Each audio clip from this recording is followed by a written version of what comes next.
This is the Random or Nintendo podcast episode. I don't remember. 66, is that correct? That's what's 66. On the docket. You're right. Episode 66 for July 1st, 2025. Wow. Holy crap. We have completed half of this year already. Ain't that amazing, laddies?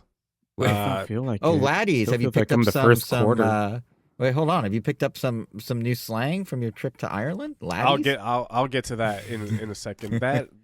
That voice that you heard, as always, to my virtual left, the devilishly handsome Jason. Well, thank you, and likewise. And to my virtual right, as always, the angelically gifted angel. I didn't know where to go with that one. Wow, thank you. Likewise. Thank you. Thank you. Are we a polite bunch? Yeah, it is my return to the podcast. It doesn't mean that I own the Switch 2, though. I do not own the Switch 2 yet. We bent the rules. There's only so long we could go without you, and then we started to be like, oh man, something's missing, and you're the special piece, so we bent the rules for you. I did play the Switch 2. Okay, I like that. I did play the Switch 2 extensively on my trip abroad with Angel's brother Elvis. So I do have some thoughts on that. Okay, so you're an honorary yeah, sure. Owner. Yeah, an honorary Switch 2 owner. I like that. I'll take that title for sure. It's been 4 weeks since I've been on the podcast, but what has been new with you guys aside from obviously the Switch 2? This is the Switch 2. Guess I'll go first because it's not that long. I mean, the July is come and gone. July, oh my God, June is coming and gone. July's just starting, my friend. This sounds so mundane. I ordered some stamps from Japan. They came, put them in a drawer.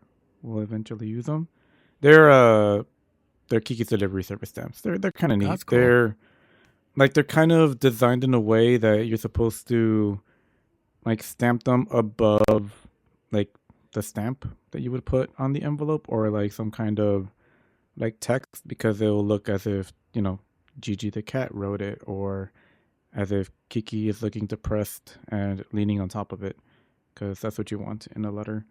It's what I want. It's what I want in my letters. Which is why I bought them. And did buy a journal that apparently is big enough for 2 years worth of entries. We'll see if I actually use it. I've been wanting to start journaling for a while, both for creative purposes and reflective purposes, but it seems like it's just something that's beneficial all around, especially for my art. And we'll see if this one sticks to do. The journal was expensive. It was over $100, so I'm kind of hoping that's kind of like a little motivator and make sure I used it. Is it made of gold? Why is it $100 for a bound book? I think it's like a hand stitched cover kind of thing. I don't think it's hands. I don't know. I'll show it to you at some point. Maybe you can. It looks nice. It's neat. So everyone listening, tune into a future episode for my description of his journal's value and why it's worth $100 is essentially what you're saying. So be sure to follow and subscribe on your favorite app to make sure you know in the future what the verbal description of the journal that I will be seeing from him when he shows me looks like for you.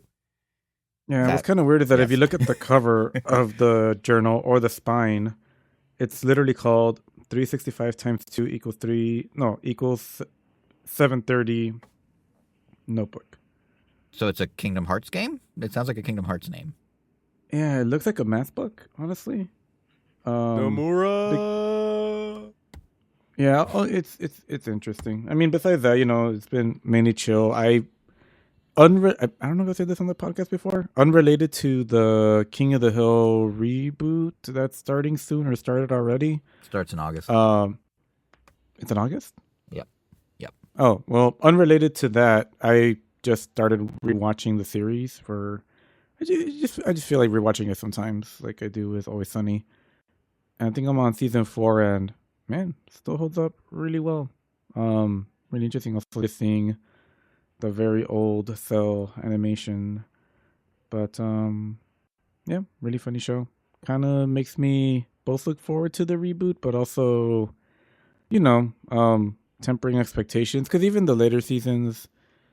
Well, actually, I don't know. I remember enjoying it all the way through, but at the same time, kind of like Simpsons, it feels like almost every episode of the first 3 seasons are like, oh man, this was a classic, this was a classic, this was a classic. And now I'm almost feeling like, wow, I don't think I remember any more episodes beyond this. Like, are the rest of the season not as great? Or maybe I just didn't watch it after. I don't know. I'm watching King of the Hill. And that's it. I am done. Well, alrighty, laddie. Jason, how about you? I didn't buy any journals, for better or worse. I feel like I've just been consuming a lot of media the last couple. I've been consuming a lot of content, let's say, in person. Stuff we're going to talk about here on the podcast, like movies and shows. But eat the slop. Yes, but I saw... stuff your face with the slop, with the content. AI slop. Actually, no AI. But, a lot of movies, a lot of shows. Saw The Weeknd the other night at SoFi here in LA. That was fun. Just a lot. Actually, you mentioned Sunny Angel. I apologize in advance because you're going to see us and be like, what? I'm seeing the cast of It's Always Sunny tomorrow for a panel. So there's that. I'm just constantly consuming things at the moment. What? Is it a Paley or? Yeah. It's a Paley adjacent. Okay. It's a Paley hosted thing at the Director Guild of America. Rachel got the tickets and I was like, oh, okay, I guess we're seeing the Sunny cast. So yeah, doing that tomorrow. It's an early screening of the season 20 premiere plus the panel.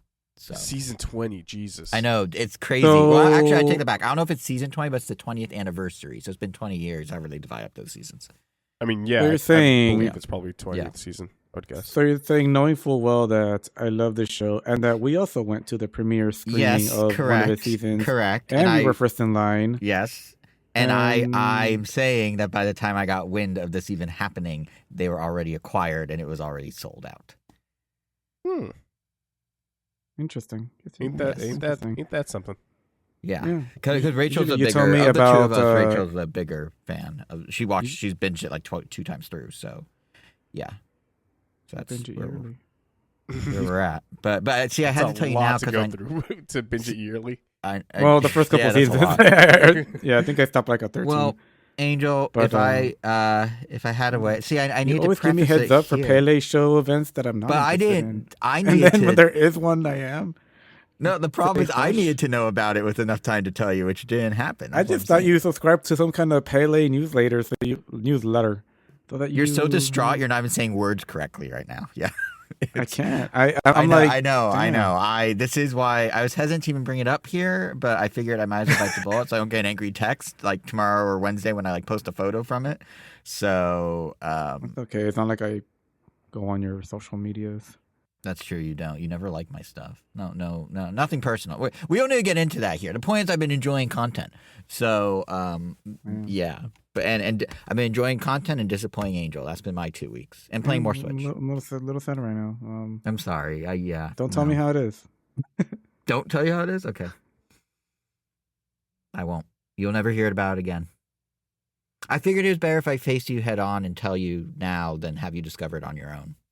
That I went. I'm going to need you to return that item. Oh, no. Oh, can I talk about that, actually? Yeah, sure. Content being consumed? Yeah, is it safe? Yeah.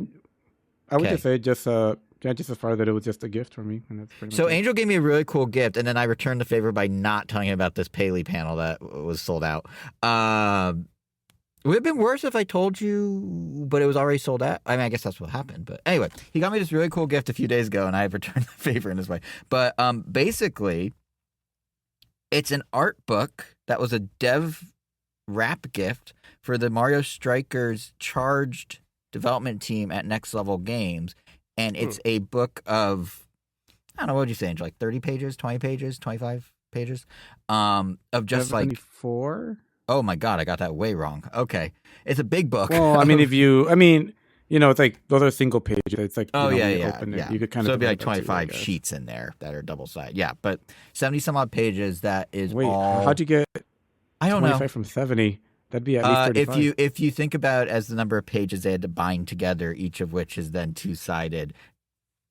I don't know, man. I don't know. But point is, it's a really cool book. I'd even listen. But yeah, anyway. It's all this different concept art of the characters, the stages, features that weren't even in the final game. Like they were considering doing crowd riots at one point that would happen. The cinematic, the intro cinematic, it's really cool, and it looks like put together as a wrap gift for everyone that worked on the game. And there's little notes throughout it, like almost like a yearbook, but like typed in, where it's just like, oh, this was the hardest level to deal with the frame rate for, says the guy that worked on the frame rate. Or, oh, the shaders in this were really difficult, says the guy that did the shaders or whatever. But it's really cool because it's like just this like little time capsule of like something that the dev team got for themselves, and yet somehow now I have it. And as someone who has like art books and has like press kits from like E3 and like likes to collect like all these different things from different parts of like a game's cycle of promotion and creation, it's really cool that Angel is able to score, no pun intended, this book that was, I guess, a very rare thing. There's probably less than 100 of them out there, maybe like 120, but like it's super cool. Probably the coolest things you've ever gotten me. So, and I was geeking out hard when you gave it to me, and then again when I got home and I was showing Rachel, I was like, look at this and look at this and look, they had tribal tattoos and look at how evil Bowser Jr. And like it's just like the art's really like at one point they're gonna give every character tribal tattoos, for example. So there's like key character art of every character with tribal tattoos, like or a number of them at least. It's really cool. So that was another piece of content I consumed these past couple weeks. Yes, and thank you again, Angel. What? I mostly don't regret that decision. Yeah, I feel like the timing of that with Sunny. Sorry. Do you want to go in my stead? No, it's okay. It's usually those things are during the week, right? Yeah, I mean it's tomorrow night. It's on Tuesday. So. Oh man, I'm actually available Tuesday. No, I need a break because like if I go tomorrow, like, well, as some of you may or may not know, this week is Anime Expo, so I want to. Oh, I forgot about that. I want to make sure I'm kind of get some rest because I do usually go all 4 days, and they can be pretty exhausting, especially in the great long past when I would do all 4 days of that. Then maybe get like a week rest in between before we would go straight into Comic-Con, which is like a 6-7 day ordeal because of the preview night we would stay. And no, I think it's it's a 5 day, 5 days, 4 nights. Yep. Yeah.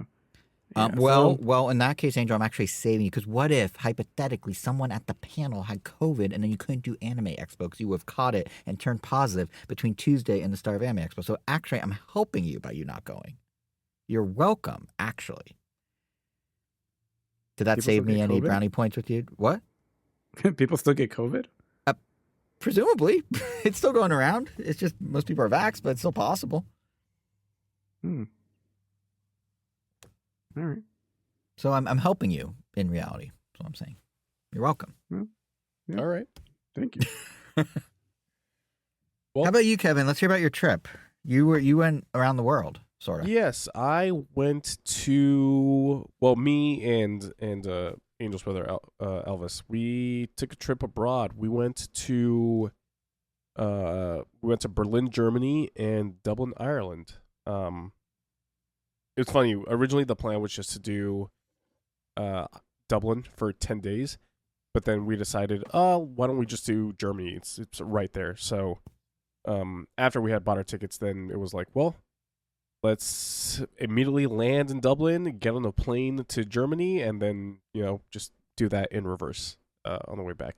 We flew Ryanair, which... my condolences, I think. Which is the Spirit Airlines of Europe. That might be generous. Isn't it more like a Greyhound in the air than anything else? Yeah, it was... I was just talking to my bosses yesterday during work, one of my bosses, who told me that apparently Ryanair... Their CEO is the one that wants to get rid of seats and just like sell standing, like little standing squares for airplanes. That does not surprise me because they also at one point wanted to charge for bathroom access. Like you'd have to put in a quarter to use the bathroom. Oh, really? Mm-hmm. Oh, well, they obviously didn't go through with it, but yeah. it was a 3-hour flight, so it wasn't that big of a deal, But yeah, we did our first 6 days in Berlin and the remaining 5-ish days in Dublin. Elvis actually got tickets to Iron Maiden in Dublin. That's what essentially caused this entire trip to happen. I did not see Iron Maiden because he typically buys the the VIP packages, and it was just like a general GA ticket, I might have gone to that, but not when he spends over a couple $100 to see, his favorite band. That's all him. Plus that day I got really sick. Seen Iron Maiden almost as many times as Jason's seen Kanye. Okay, well, Kanye's not my record, and that also has kind of grinded to a halt in light of Kanye. But Linkin how many Park times has he is seen? How many times has he seen Iron Man? We were trying to figure this out the other night, I think. Almost 8. Yeah, I got him beat with Linkin Park. I'm at like 12. No, I don't know. You definitely do. You see Linkin Park like when they're going to the restroom in Santa Monica. Not quite. That was Reggie. I saw going to a restroom, not Linkin Park. But yeah, no, I have seen Linkin Park a bunch, and I bumped into Mike Shinoda just randomly at different events multiple times over too. Like, not even Linkin Park related. So yeah, I have. They've been in my orbit a lot. Yes. Well, anyways, yeah, we really enjoyed ourselves. Berlin was really cool.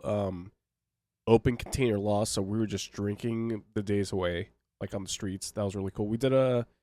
We essentially had something planned out every other day, both in Berlin and in Dublin.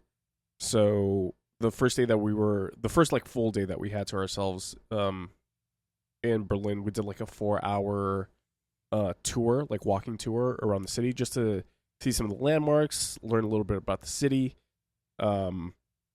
Then I actually got my first ever tattoo while I was out there in Berlin, which you guys got to see when we hung out this past weekend. It's pretty cool. Yeah, thank you. Then the day after, we had tickets to like a very touristy trap, but it was still pretty cool. This ice bar, where you like before you go into the ice bar, we were shown like a little janky video of, this ice bar that you're going to is actually like a capsized ship that belonged to Captain so and so or whatever the hell. Gave us parkas. No, it was okay. Is this like Disney style theming, or is this like real history? But I guess no, it was like Disney style theming. Yeah, absolutely. That was really cool. Really cold in there. I see what you did there, by the way. You said it was pretty cool, and then described an ice bar. Well done. I've rubbed off on you clearly. Disgusting. And then I don't remember what. I think the last day that we were there, we just chilled a little bit. Then Dublin, the first full day, it was just more like exploring, and then the second day was when we did the Jameson Distillery, and we did the Guinness like storehouse, which is also like another tour that you do. Those were really fun. Got to pour myself my own Guinness. I love Guinness. Strangely enough, I was always told that Guinness tastes better in Dublin, Ireland. It tasted about the same. About the same. Yeah, so you just hope you never actually go to confirm it. Yeah, yeah, apparently, but like it tasted about the same. I was always under the impression that Guinness was like a little thicker over there. Maybe because of some of the imported the stuff that happens when they import, Guinness. But like no, it's just about as watery as it is over here, the consistency of it at least. And then Wednesday or the day after we did that, Elvis had his concert, and I was not feeling the greatest, so I pretty much stayed in the accommodations that we were staying at that entire day. Thursday it picked up a little bit. We walked the city a little bit again.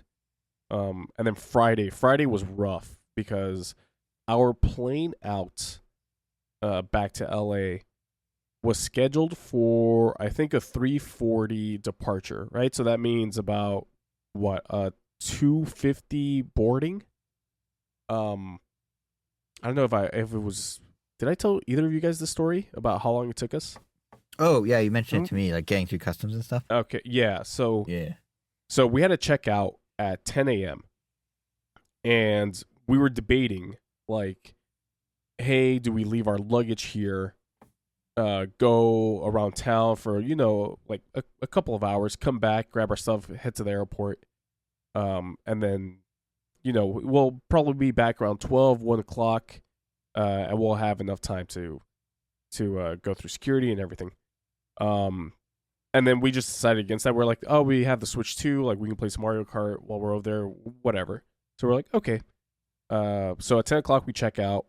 We grab a bus over to the airport, and after checking in, Elvis had to do like a manual check-in because we flew Aer Lingus, but he got the tickets through like American Airlines, so he couldn't do like a check-in through your phone the way that I did. So he had to check in. That took forever.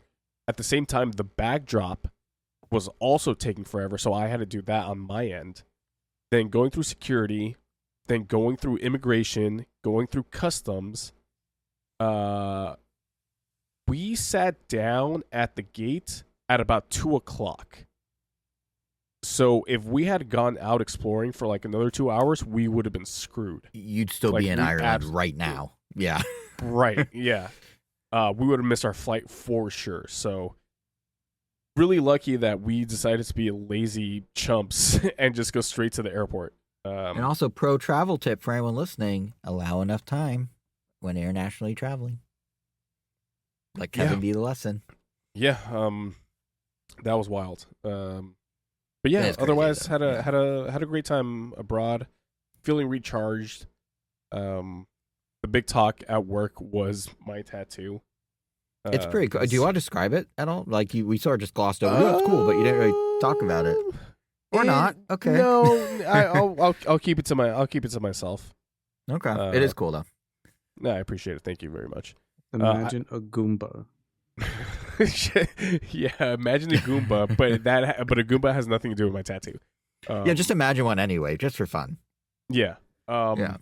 That being said, I already told Angel that he's going to be designing my next tattoo. So. Oh, you're gonna do multiple now. You got bit by the bug. You want to get more now? Actually, it's really funny. Something that a lot of people say, like once they get their first tattoo, it's almost like, oh, I just want to I get another one and stuff like that. Yeah. I got it, and I was like, I'm good for maybe about a year. Like I don't need to get another one immediately. It's a cool experience. Like I'm sure to any listeners out there that have tattoos, it's your first tattoo is a very unforgettable one, and the pain tolerance is all person to person. Overall, for me, it was more discomforting than painful, with the exception of this one line that the artist kept going over and over, where I definitely want to punch him in the face every single time that he's going through it. But aside from that, they're saying they can't put you under, then you just wake up with a new tattoo. No, I think your body would naturally just wake you up. Apparently, some people or some artists do use some sort of numbing cream, but I don't necessarily know how effective that is. I guess it must help some, but yeah. I'm guessing there's probably no way to completely get rid of the pain outside of, I guess, being unconscious, full on. Mm-hmm. I did ask my tattoo artist, who was he was Chilean, so the entire time we spoke in Spanish. I did ask him, has anybody ever fallen asleep while getting a tattoo? Because I've heard stories of people falling asleep while they're getting haircuts, and that to me has always been how the hell do you sleep through a haircut when you have this buzzing in your ears so close to your head? And they keep swiveling your head slightly and moving you. And, yeah. I know people who have fallen asleep. I've asked my coworkers and my employees, have you guys ever fallen asleep? And they're like, yeah, I've fallen asleep once or twice. So I asked my tattoo artist, has anybody ever fallen asleep while you're tattooing them? And he was like, yeah, actually, a few months ago, he was tattooing this girl's back. And he said 15 minutes into the tattoo, he just started hearing snoring from her, just dead asleep. That's crazy. Yeah. So your mileage may vary. But that's what I was up to these last 2 weeks, almost to the dot. We left the Monday that you guys recorded, and I just got back this past Friday. So yeah, how's the jet lag? Not terrible. Like I'm surviving. I'm waking up super early though. Like I'm waking up at 6 a.m. like naturally before like any of my alarms go off. So we'll see how long that lasts.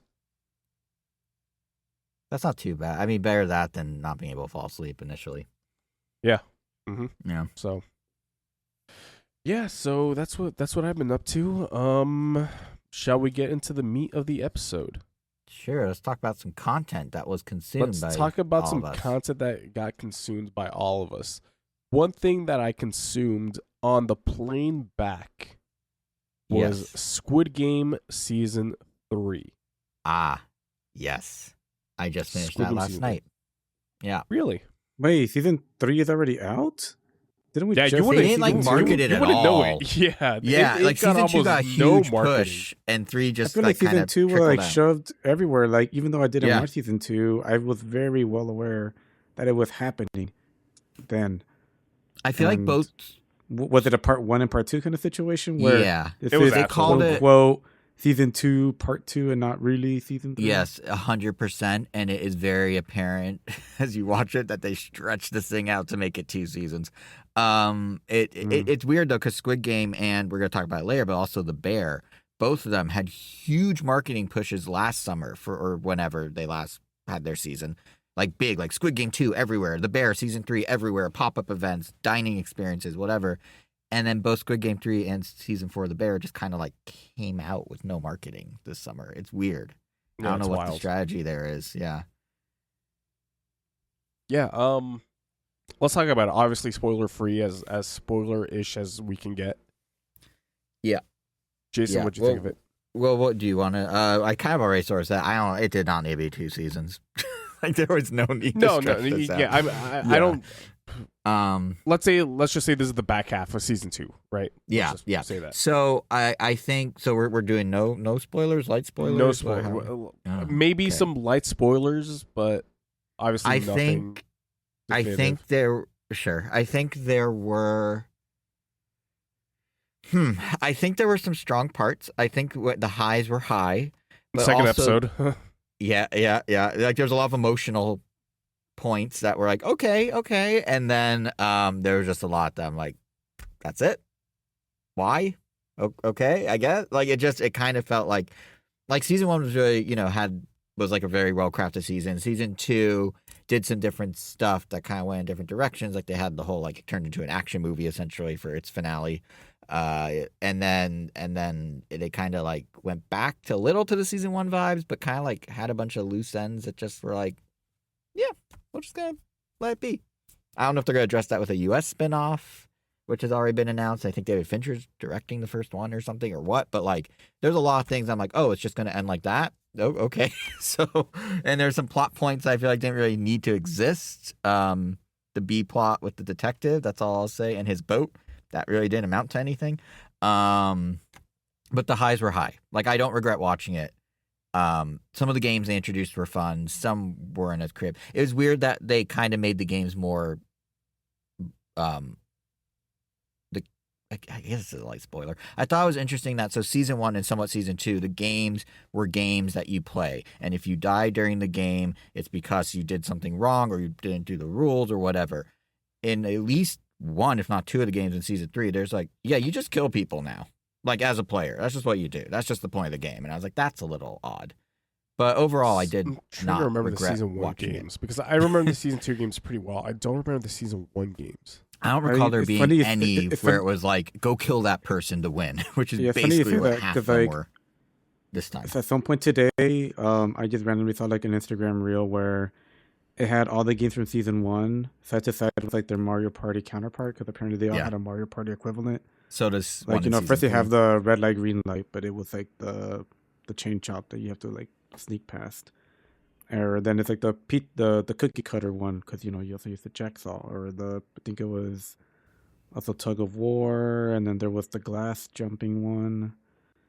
Also, I have not seen season 1 either, but I feel like you haven't seen any of it? I guess tug of war, you're you're essentially killing other people. But like not. Yeah, I guess the I do understand what you mean. I do understand what you Yeah, mean. yeah. I thought that was kind of interesting. Also, to your point, Angel, about the Mario Party parallels, one of the games they introduced, and it's not a spoiler because Netflix is trying to make a meme out of it. Like they made a song for it, and the song they've been posting online and trying to be like, look, the creepy song. They did a jump rope game that is straight up the giant jump rope from Mario Party. It's the hot rope without the fire. Yeah, and in season 2, I think there's like a merry-go-round game, and then there's also a merry-go-round in Mario Party that just like if the chain jump picks your spot, you just die. I don't think there's anything you can really do about it. It's not quite set up the same way in Squid Game, but yeah, it does have a similar premise. But yeah, it's funny with the jump rope one. The second they introduced it, I literally was like, "That's Mario Party," and I actually posted something to that effect the other day on my social. So it's funny you mentioned the parallel. But then later, when we were watching the finale, they do another one that's kind of reminiscent of how like Bumper Balls works, just without the balls. And then the Rachel like Mario Party, so like everyone's noticing. Oh, there's like all these Mario Party parallels, which I guess speaks to the fact that these are based on childhood games and simple things that everyone kind of gets the gist of, which is what a lot of Mario Party stuff is based on too. Exactly. Mario Party 1 through 12, yeah. So, but yeah, so that's kind of my take. It was like the highs are high, but there's a lot of stuff that's kind of like, oh, okay, like just sort of scratching my head about. How do you feel about it, Kevin? I did enjoy it. I'm seeing this as a back half of season 2 and not necessarily its own season. Yeah, I really enjoyed it. I think it was a good continuation of season 2. Like you said, some subplots. I'm just going to spoil this one. The detective, plot goes absolutely nowhere. Literally nowhere. Well, actually, to be fair, it goes everywhere. Waste of time.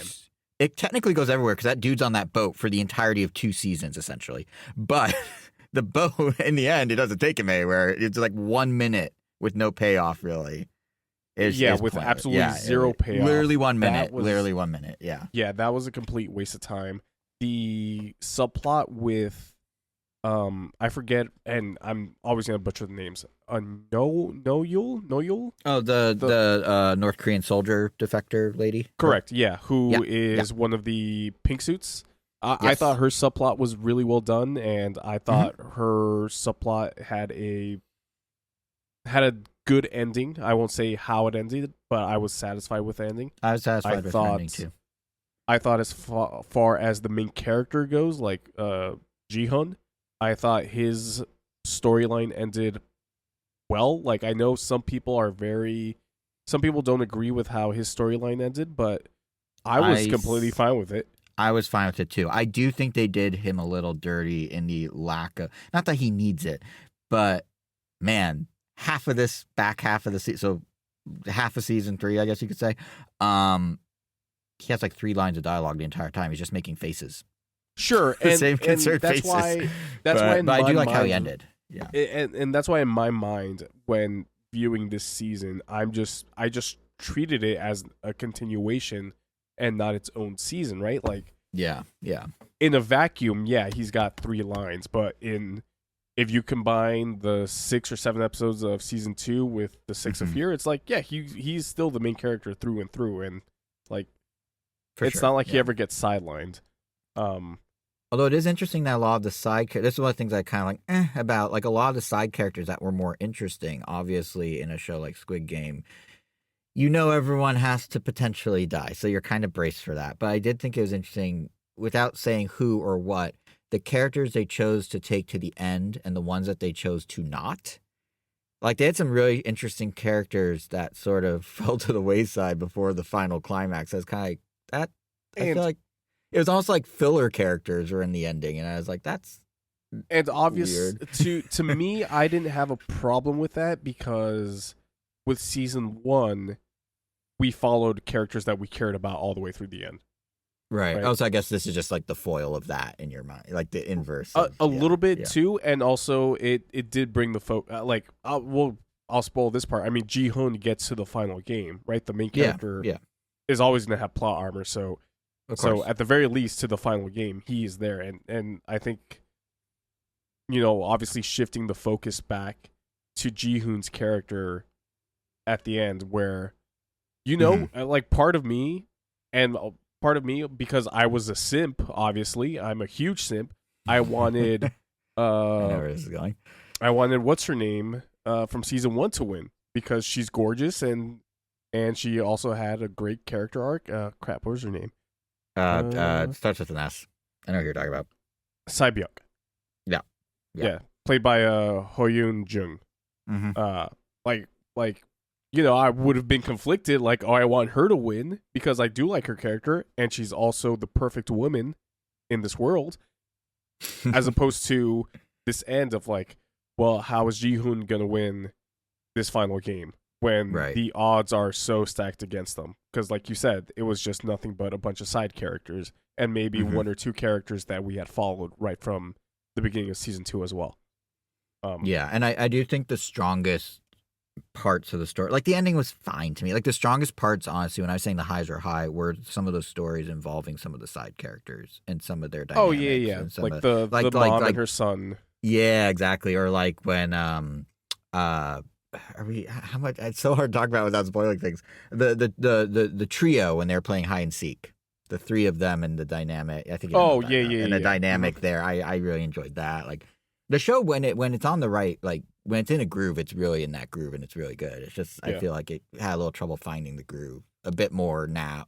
I mean, it's a known fact that the creator of the show came back to do season 2 and 3 because he didn't make as much money off season 1 as he basically could have, and it's like, well, I'm gonna get I'll take the money, let's do it. So like with that in mind, like he, and they obviously put out a lot quicker. He had years that he was working on the original, so like with that in mind, they did a good job given the turnaround time, the fact that it was not planned, all that. But like you can kind of see that it had a quicker turnaround time, was exactly planned in the same meticulous way season 1 was. Yeah, the B plot of the brother, the detective, just going absolutely nowhere was ridiculous. And they put a lot of time into that B plot too. That's the thing. So much time. Every time that it would go on, I'd be like, I don't care about this. Yeah.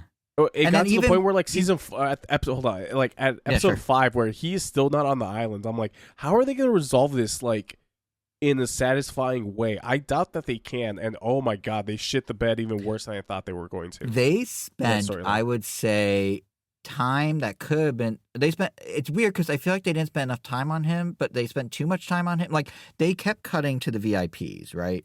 Oh, and the VIPs were atrocious in this too. So the VIPs, season 1, they had kind of weird dubbing, but in this one, it was like, it's like they intentionally sought out the most wooden actor. Like it was such bad line delivery. Like it had to be intentional. I don't even understand how it happened. But anyway, they kept cutting to them with like dumb one-liners that were kind of like over-explaining what we were watching, which I feel like maybe was some sort of commentary on like we as the spectators of all these people dying. I don't know. You can get meta about it if you want. But I feel like we didn't need the VIPs. Like they had a purpose in the first half of season 2 because they were, I guess, slight spoiler, infiltrated. But you don't need them in the second half. So why don't you use that time to like bake a better story for the boat and the detective and like get him to the island faster and use the time that's not the VIPs to have him do stuff on the island. Like, I don't know. It just felt like some all the B stuff was kind of mismanaged a little, even though the A plot was relatively strong. Yeah. Although I know a lot of people hate the addition of I'm just gonna spoiler baby. People don't like the baby. I've seen. Yeah, people don't like the baby. I thought the baby brought in so much chaos to the story, which I absolutely loved. And the baby isn't a spoiler. If you saw the trailer, it's in the trailer. Okay, it's in the trailer. You hear the baby crying. Yeah, the baby was an interesting dynamic shift. Was a complete wild card, and people saying like, "Oh, the baby, like you did not need the baby." I mean, sure, but then you also don't need the character to be pregnant, and then you're like you are just now changing the story to fit what you wanted, so that you get the happy ending that you want. Which, come on, with a game like a show like Squid Game, people expected a happy ending to this thing. Yeah, that was crazy. Like people thought that would be like insane. A Batman situation in the end because that's how season 2 started. But no chance. That's not what the show's about. Even the like the stinger at the end that isn't, not gonna spoil it, but even that stinger, and everyone's like, oh, it's just like kind of rolling their eyes. There was kind of a message in that too, like Yeah, it's not a happy ending. The ending which alludes to. I mean, it's already been, they're. It's everywhere. We could probably talk about it. So the very last scene, it takes place in L.A. with the front man noticing, Dakji, is that how you say the name? I think so. The game that the recruiter plays in season. The recruiting game. Being played on the streets of LA, and I won't spoil who the recruiter is because Jesus Christ. Where did that come from? But yeah. Although there is a connection that I understand why people would be like, oh, this is just teasing the American game. Yeah, that was kind of my thought at one point, but also I did. Sorry, go ahead, and then I'll say what I was gonna say. Yeah. It's like, no, let's say the American spinoff was never announced. Like, you would think, like, oh, Netflix is just going to milk this, even though, like, people think that stinger was supposed to tease the American Squid Game, and, I mean, the creator himself has said, no, that was absolutely not the intention of that. It's more just to say of, like, hey, the games are, like, still are going to continue, it's... all the systems that keep you down. Like, just because one person stopped doesn't mean the system stops. Yeah, that's correct. Yeah, I mean, definitely it worked as a second level stinger to segue into something, maybe even if it's not exactly the same stunt casting in the US version or whatever. But I definitely saw it too as like, you can't stop capitalism. Like, it's going to keep going. They're going to keep doing this. Yeah. So, what did drive me crazy about that? We're talking about in the streets of LA how they're playing this Korean childhood game. The whole premise, if I'm not mistaken, of Squid Game and all the childhood games is they lure you into a false sense of you can win them because you know them from your childhood. They're nostalgic. You know how they work. You know the mechanics. They're simple. That sort of thing, right? Mm-hmm. Having a Korean game where you throw things on the ground and slap each other is not a common thing that people in LA play. It should have been marbles. It should have been pogs. It should have been like that. To me, I was like, okay, that's a little silly. I don't disagree with you, but this is also. Yeah. I don't disagree with you, but then you also have to take into account the hubris of Americans, where this is a kids game. Of course I can beat this.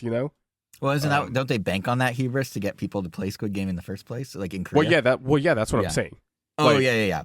You showed this to an American. Like, how many people saw Dakji being played in the first season and are like, oh, I can do that on my first try? Like, that's true. But they have to teach them how to play it, which you didn't have to do in Korea. Yeah, but sure. I mean, that's Dakji was what? It's like the simplest game ever. Right? Or, there's my American hubris going on. But this is just the Squid Game's like calling game, for lack of a better term. Yeah, and honestly, it's more for the audience than for the it was more to show us, oh, look, Squid Games continue. The Squid Games go on, not like, hey, that Korean game. Yeah, so for what it was trying to convey, it worked. I think I was just kind of like, they don't know how to play. That guy, that white dude with a beard in an alleyway of LA probably doesn't know that game, was my only thought. But yeah. Yeah, but she obviously taught him. I mean, the recruiter tells us how to play the game in the first episode too, right? That's true. It's not that difficult. That's true. All right. I'll give you that. All right. Yeah. Overall, I really enjoy the show. Overall, it's probably like an 8 out of 10, just the entire package. That first season, super, super strong. Season 2 and 3, obviously not as strong as the first season, but personally for me, seeing season 2 and 3 as a complete package, as a singular final season, we'll say, I thought it lived up to season 1's, and obviously not to the highs of season 1, although the hide and seek episode is probably my favorite episode of the series. It's really good. I really enjoyed that episode a lot, too. Also, I got weird, speaking of Mario parallels, it's not, but I kept getting weird vibes of exploring the Mario 64 Peach's Castle from the layout of that. I don't know why, but every time they're running through the halls, I was like, it's Peach's Castle. It's not. Just something about it made me think of it. But yeah, I thought that was a really strong episode, too. Yeah. Yeah, so But to your point about these split season, because we were saying, the first thing I said, and you kind of said it, and we're kind of coming back to it. This whole, let's take a season, just cut it in half, and just, kill all the momentum for about 4 months, and then just bring you back in and assume you're, ready to go and remember everything. Don't give us homework. Just do them all at once, or, do them weekly, or do them every 2 weeks. Have something consistent. And the Bear kind of did the same thing. All right, let's talk about season 3 and 4 are really one season in a way. They were written as one season, and FX had to split it to the creators. So it's just stop. I know why you're doing it. It's for churn of subscribers. I get that.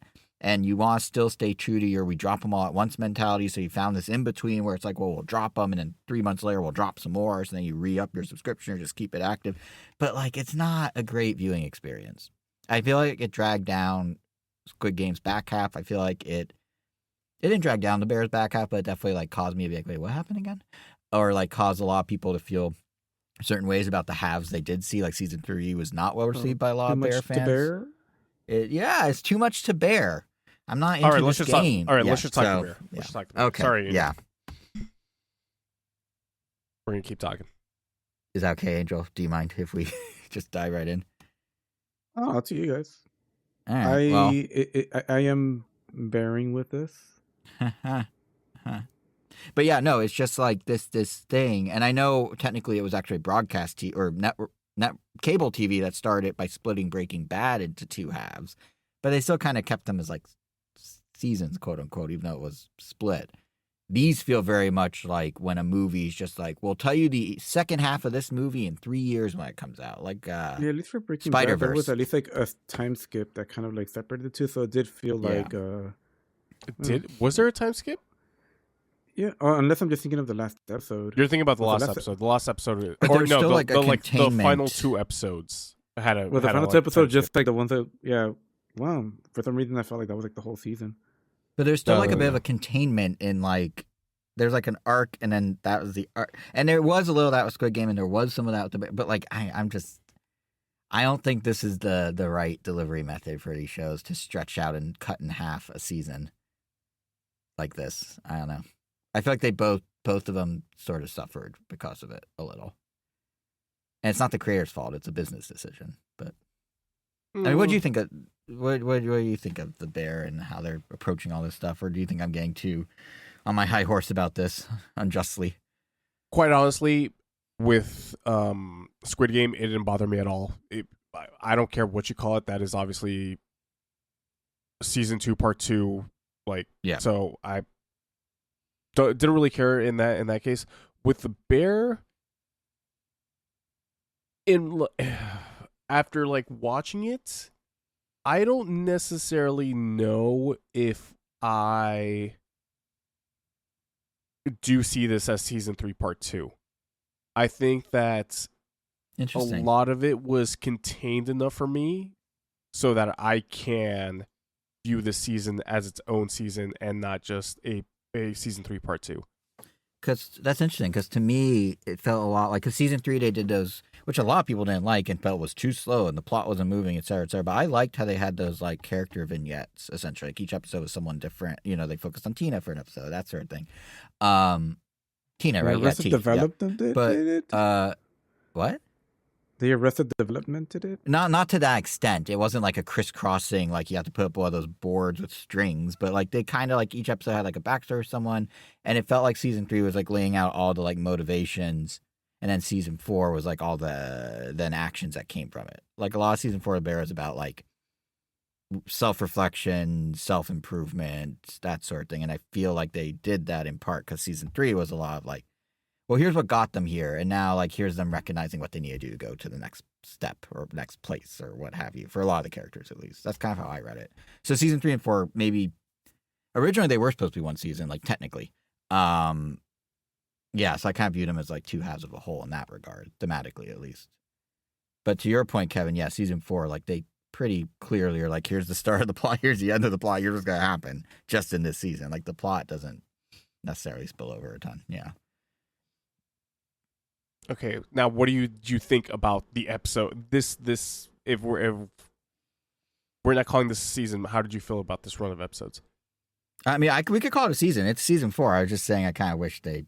I enjoyed it. I think, well, it was interesting. I, in the moment, really enjoyed it. Like, as I was watching it, I loved the dynamic of these characters, just them bouncing off each other. The fact that they kind of switched up some of the dynamics and, like, had different people interacting with different people in different ways than they have in the past a little. You know, they brought in, what's his name? Luca? Is that his name? Yeah, Luca. Yeah, they brought him in Will as... Poulter. Yeah, and it's fun to see him, like, kind of have interactions with folks that he hasn't met yet. Like, so it was cool to see that. And I enjoyed, you know, they still hit like, oh, we're gonna have the big, okay, slight spoilers. We're gonna have the big like family episode that has a long run time, but this one actually ended like happily instead of sad. And like I liked how they kind of shook it up, and it felt like it was moving towards closure. And I was really into all that. And then they did the last episode, and it had kind of this big explosive conversation, and I really enjoyed that. And then it just ends, and I was like, well, that was fun. And then like the next day, I woke up and I'm like, I'm kind of like, I feel like I need more though. Like it wasn't like it wasn't, I was very satisfied in the moment, but then when I like when I thought back on it, I'm like, oh, that kind of felt like it needed a little something more, like it felt a little incomplete in some way. I don't know. Like something was, I don't know how they paced it or how they kind of backloaded everything that will now be season 5 into just that last episode essentially and didn't like sprinkle it throughout better. I don't know, but something about it was just like, I wasn't told, I was in the thing I said on my socials, not just quote myself, but like it's like one of those meals where in the moment you're like, oh, that was delicious, I'm full, and then you're surprisingly hungry like an hour later again for some, like you still want more food at that point. And that's kind of how I felt about this, if that makes sense. Sure. Yeah. What'd you think of it? I really liked it, but this is definitely my least favorite season, which interesting.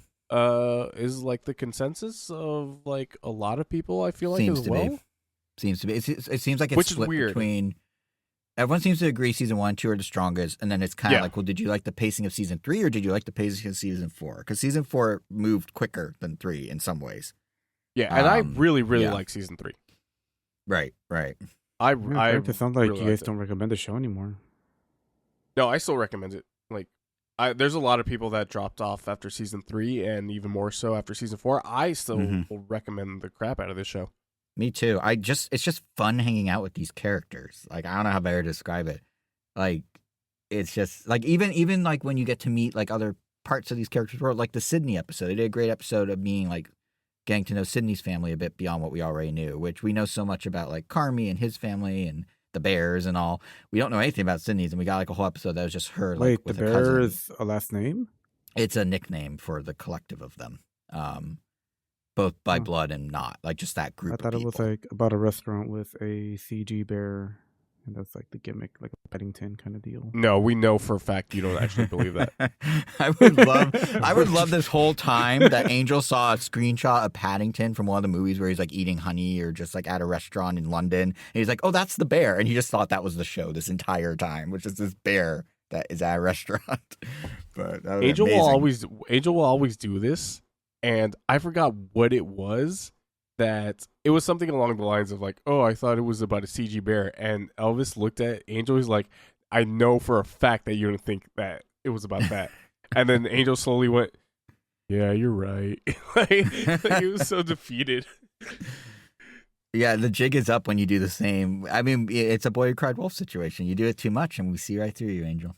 If you said this without the like other pretenses, oh, it's not the one with the bear in London, I would have been like really genuinely thinking you thought Paddington was the bear. But no, but also point, the bear. I mean, bear is also shorthand for their last name, Brizzato. Yeah, Brizzato. But it also includes people beyond just their core family now. Like there's like Sydney's almost one of them now. So that's why I was saying it's kind of like a collective now. Yeah, I was gonna say, like especially this show. Like while I still don't really know much about the context, it's at least been talked about enough, at least like the general concept, that I think I have an idea, and that April O'Neil's in it. That's about it. Well, yes, she is. But yeah, I really like April O'Neil's episode where she was just hanging out with her cousin and niece. I think it's her cousin, right? Yeah. Is she Sydney? Sydney, correct. Yeah. Yep. Oh, wow! It's like you watched the context. Show. Yeah. But yeah, so like I think there was still, I don't know where I was going with that except saying I like that episode, but Yeah, I had a broader point that got lost somewhere in there, but it's fine. Well, I don't know. Yeah, like I said. Well, what makes you like season 3 more or season 4 less? I guess is a better way to put it. Like, was there anything that stuck out with this season that you weren't the biggest fan of, or things that the soundtrack? If I have to be honest, it's honestly, funny, Angel, because people are complaining about that. Legitimately, way too many needle drops. Way too. They upped many it, right? I'm not drops. crazy. Every episode had like 4 or 5. I swear to God. Also, did they up the number of really zoomed in shots of people's faces when they're talking? Like so zoomed in that their mouth and eye are like almost off the screen? They definitely upped the amount of cutting away between like conversations where you have Sydney and Carmi, for example, right? Talking for like 2 minutes. Then cut to Natalie and Richie talking for 2 minutes, and then going back to the other conversation, and then going back to this one because the conversation is supposed to parallel. Like, quite honestly, with this season, I am feeling what people felt about season 3, where people definitely felt with season 3, like the showrunners definitely had were like feeling themselves. And like had their heads shoved up in their ass about like how great their show is. That is how I felt about season 4 to a degree, where it's like, all right, now you guys are just like, come on, you guys. I know what you guys are doing. Like, there's a couple instances that I could think of where I didn't have that exact thought in the way you're saying it, but in hindsight, thinking about it and being like, what is it about this scene? Whenever they shout at each other and say the same exact words in tandem, which was like a fun gag the first time they did, but they did it like 3 more times. That's a little like, all right. The scenes that are clearly, first of all, everyone on the show's acting is incredible, always has been. There were so many scenes where I'm like, this is the scene they're going to submit to the Emmys. Like, they did this scene so they could give them a scene to win an Emmy with. Like, there's a lot of just like, they're doing this to like, look at us. Look how good we are, guys. Check this out. The conversation between go ahead. Between Carmi's mom, Jamie Lee Curtis, and Carmi, for sure, that's... Yeah, that one, Claire and Sydney in the hospital, which, and again, they're amazing actors. Like, the scenes were good and well done, but I was just, like, sitting there like, this is such, like, for the Emmys versus for the show, if that makes sense. And they progressed the show, but just something about it, I was like, this feels so, like, and the soft lighting and the needle drop in the background. It was just, like, they also kind of have fallen into, like, a cookie cutter situation, like I was saying with the, like, shouting over each other thing. Like, they know the beats that have been well received, and they're kind of like leaning on those as a crutch almost. I feel there wasn't as much shouting a little, but when it was Francine and Nat at the wedding, yeah, sure, yeah, like that was them going, hey, remember when they all did this? Now we'll just do it with these two, but it's gonna be like super heightened. But yeah, there's some elements where I was definitely like, they're leaning on a bit of like, well, we know this worked so well, let's do it again. Or like even how they've kind of like, I don't know how better to describe it, but like infantilized Neil Fack a little more than he used to be. Like, I was like, that's because they know that gag works, but they like went all the way with it this season. Like, they treated him like a 5-year-old. Like anytime, anytime any of the women would talk to Neil, they'd be I believe you. I like just don't remember, 5. and that might just be something about like. I remember a lot of the episodes of season 3. I don't remember a lot about the season. Interesting. Yeah, I only remember flashpoints of season 3, but I mean, I just watched all this, so that's partly why. But yeah, those jumped out at me. And again, it's a great show. I really enjoyed watching it. Just if we're gonna nitpick, I can find a lot of little things where like it's imitating what it did so well in season 1 to perhaps at not quite the same heights. Very similar to the Squid Game situation, actually. Like, you got this like lightning in a bottle of a first season, and in Bear's case, a second season. And you do your best to kind of stay with the beats, but it's hard when you're operating at that high of a level to stay that consistent. Like, it's just every show has this problem. Which I definitely don't feel like they're trying to replicate season 1 and season 2. I felt like this was definitely more in line with what season 3 gave us, but I guess I meant more in terms of the style, vibe, whatever. Yeah, no, I felt that this was. It's funny because like one of the criticisms, or like not even a criticism, but like one post that I hated from the Bear subreddit for season 3 was, man, I just watched episode 1 of The Bear compared to now. Wow, what a completely different show this was. I'm like, yeah, no shit. Like a lot. Yeah. The entire premise of the show has changed. It ended at season 1. Like that premise of the show ended with the end of season 1. Of course, it's going to be a different like feeling series. And now I definitely with this season, I'm like, actually, yeah, we have kind of come a long way from season 1 to the point where I understand what you meant by this is a completely different show because I mean, we are so far removed. The restaurant itself is not as much of a I mean, it was never truly about the restaurant, but the fact that the last episode, no spoilers, doesn't show anything in the restaurant the entire episode, they would never have dreamed of that in season 1. Like the show has moved on to be more about the characters, self-growth and their personal dynamics and all that, and and it works. But I think what I meant was more like the show's moved on, but they still try and hit like the beats of what like worked in season 1 and 2 a bit with like some of the how they present the characters and how they do the dynamics, just as kind of like I guess to keep the DNA through it, but it's kind of you could see the seams a little, if that makes sense. Sure. Yeah. But I still really enjoy it. It's not like I hated it. I really enjoyed it. Same with Squid Game. I had fun with Squid Game, but yeah. Yeah, I did like this season. It's not like some people are like, man.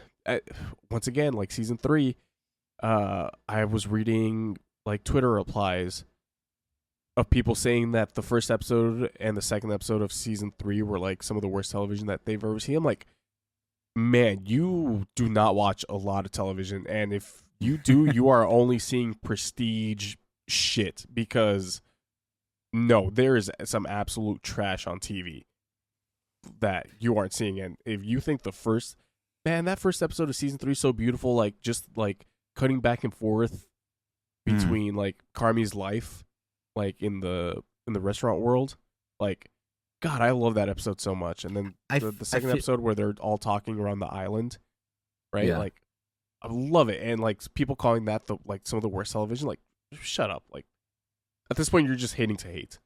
I feel like there's a lot of, in general with the internet, a lot of like you have to have a heightened reaction. I mean, even half the things I'm saying here, would I've really given these as much thought if I didn't know there was a place where we'd be talking about it and we'd want to talk about it at depth? Probably not.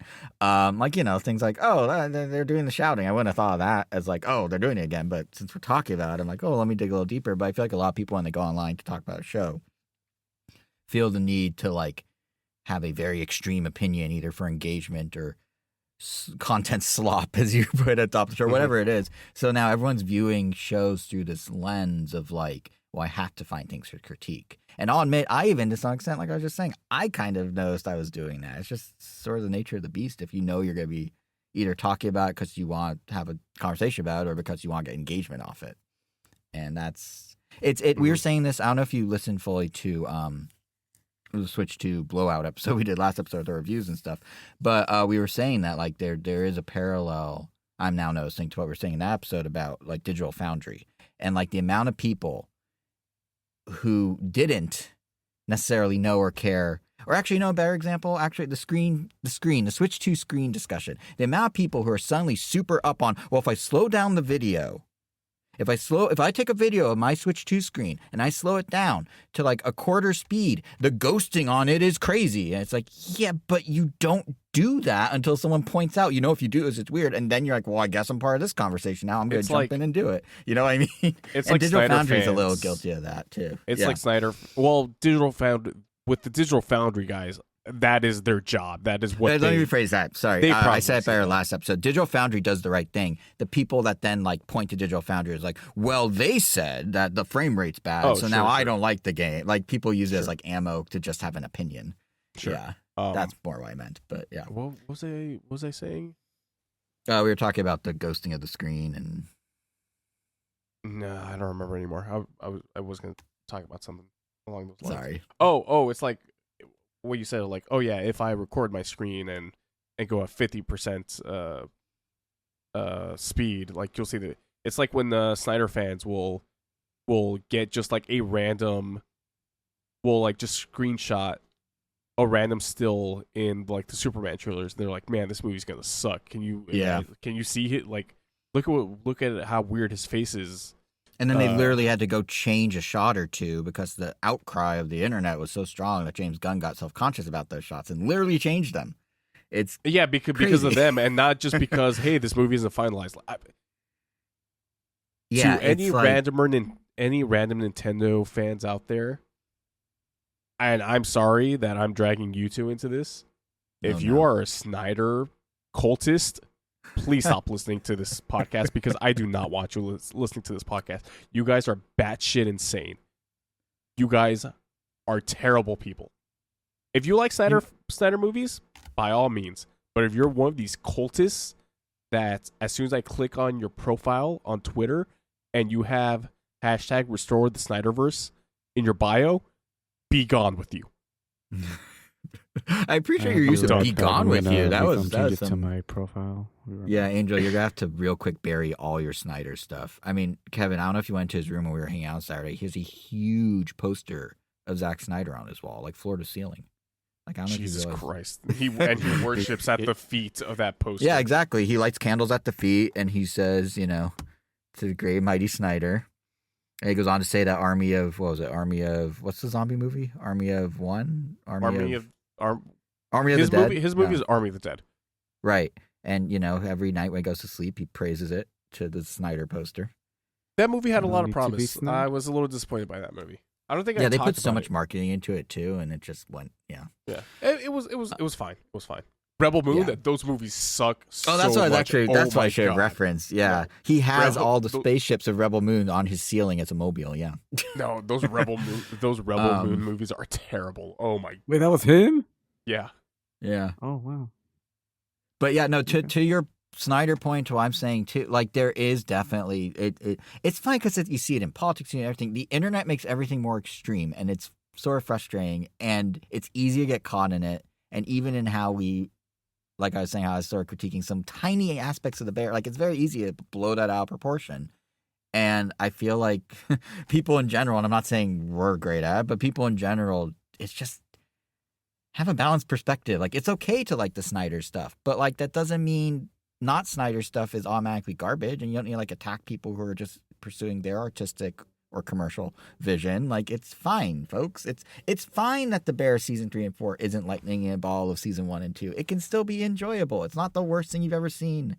It's not like those were the best thing you've ever seen necessarily. Like it's fine. Stop talking in hyperbole, please. That's all I'm saying. So, with that said, the Switch 2 is the greatest console known to man, and anyone who says otherwise is a fool. Yeah, moving on to something else. The worst thing ever possibly happened with this Mario Kart patch, which here I'll let you guys take the reins on this one. Sure. I had an idea that at least for the foreseeable future, until Nintendo does a big blowout direct, since it's going to be just dropping nuggets, we could just have a segment called What's New, Switch 2? So, yeah, what's new with Switch 2 is, I feel like we had the good, the bad, and the The good was we got Donkey Kong Bananza direct, and the game looks great. The bad is that we got this Mario Kart patch, and the is Dragon Drive got a date and a price and no local multiplayer, which is interesting. But let's take them one by one. Let's start with Mario Kart since you brought it up. Essentially, I guess I could summarize it real quick. Or Angel, do you want to summarize it since you're more in the Mario Kart world? I feel like you'd be better off to summarize it because, in a nutshell, Nintendo's really pushing the fact that they want you to play. I don't even think the community has really come together on a term for these intermission, connecting, intermission like drive-by zones or just connecting tracks. But I guess we'll call them highway portions of that connect you. Yeah. So these are highway races where you're driving to the track and then doing a lap on the track. It's clearly one of the biggest one of the biggest newest features of Mario Kart that makes it distinct from any other Mario Kart. Online, when you're playing against random people, because it's not an issue when you're playing against friends or when you create your own lobby. Essentially, you get an option from four. You get to pick from 4 options: 3 connecting tracks or 3 highway races, and 1 random. And occasionally you might get another stage option that is a normal three lap race. People really don't want to play on the connecting track or on these highway races, or at the very least, they would like to have the option to just do 3-lap races. But at least for the time being, at least from release until recently, if you selected random, the random stage it would give you would guaranteed be a 3-lap race. And what you would see is that over the course of, the couple of weeks that the game's been out, essentially, like, the vast majority became like the etiquette to pick random, so that essentially every race you're playing a random 3-lap race, which, for those that wanted it, it's great. But then, you also get the other hand where maybe some people actually really do enjoy the highway races. I actually kind of do. I do too. Like, want to play them often. And now you're just kind of stuck playing 3-lap races all the time. I feel like they should just separate them because they're that different. Like, the skill set needed to compete in each of these is pretty different. But point is, they released out a patch that basically said, oh, this wasn't working right. We're actually making it so when it randomly picks a stage, there's an equal chance that it will pick the 3-lap races or any version of the highway races that connects to that track. So if a track, say, has 5 other tracks that connect to it, that means there's a 1 in 6 chance that it will be a 3-lap race. Because, you have your 5 ways that it's connected to it, and then the 1 3-lap. Which basically makes it almost impossible to get 3-lap races. So, blows up, get a lot of people going Nintendo Ruined Mario Kart. Yeah, if we want to talk about hyperbole responses. It feels a little over dramatic. Hyperbolic, at least on the Instagrams, which is where I've mainly been seeing this. It's everywhere. But Instagram. They're review bombing the game now. The Reels? I guess Reels. Oh, God. I was like, what the hell? Yeah, Instagram Reels. People have just been posting very nice photos of angry faces looking at Mario Kart screens, yes. Yeah, YouTube and Instagram Reels. Mainly YouTube, but yeah, they've been circulating there, and yeah, they're definitely. But yeah, they've been happy. saying stuff like, we're talking about hyperbole and being hyperbolic. They've been saying stuff like Mario Kart World is ruined, like this is the worst thing ever, like, and it's not great, in my opinion. I think. All right, let me raise my hand here. You think it's ruined and it's the worst thing ever? And I don't think it's ruined. I don't think it's the worst thing ever, but I absolutely hate this change, like 100%. I never really gave my thoughts on World because obviously I was on this episode and I haven't played it as much as you guys, but I think I played a decent enough chunk to be like, I really, really like this game. I really like Mario Kart World.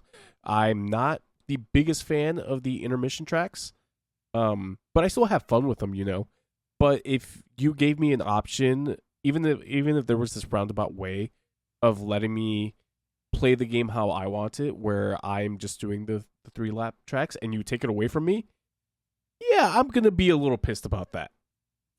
Yeah, I think that's fair. I think it's fair to not like that something that was accessible no longer is.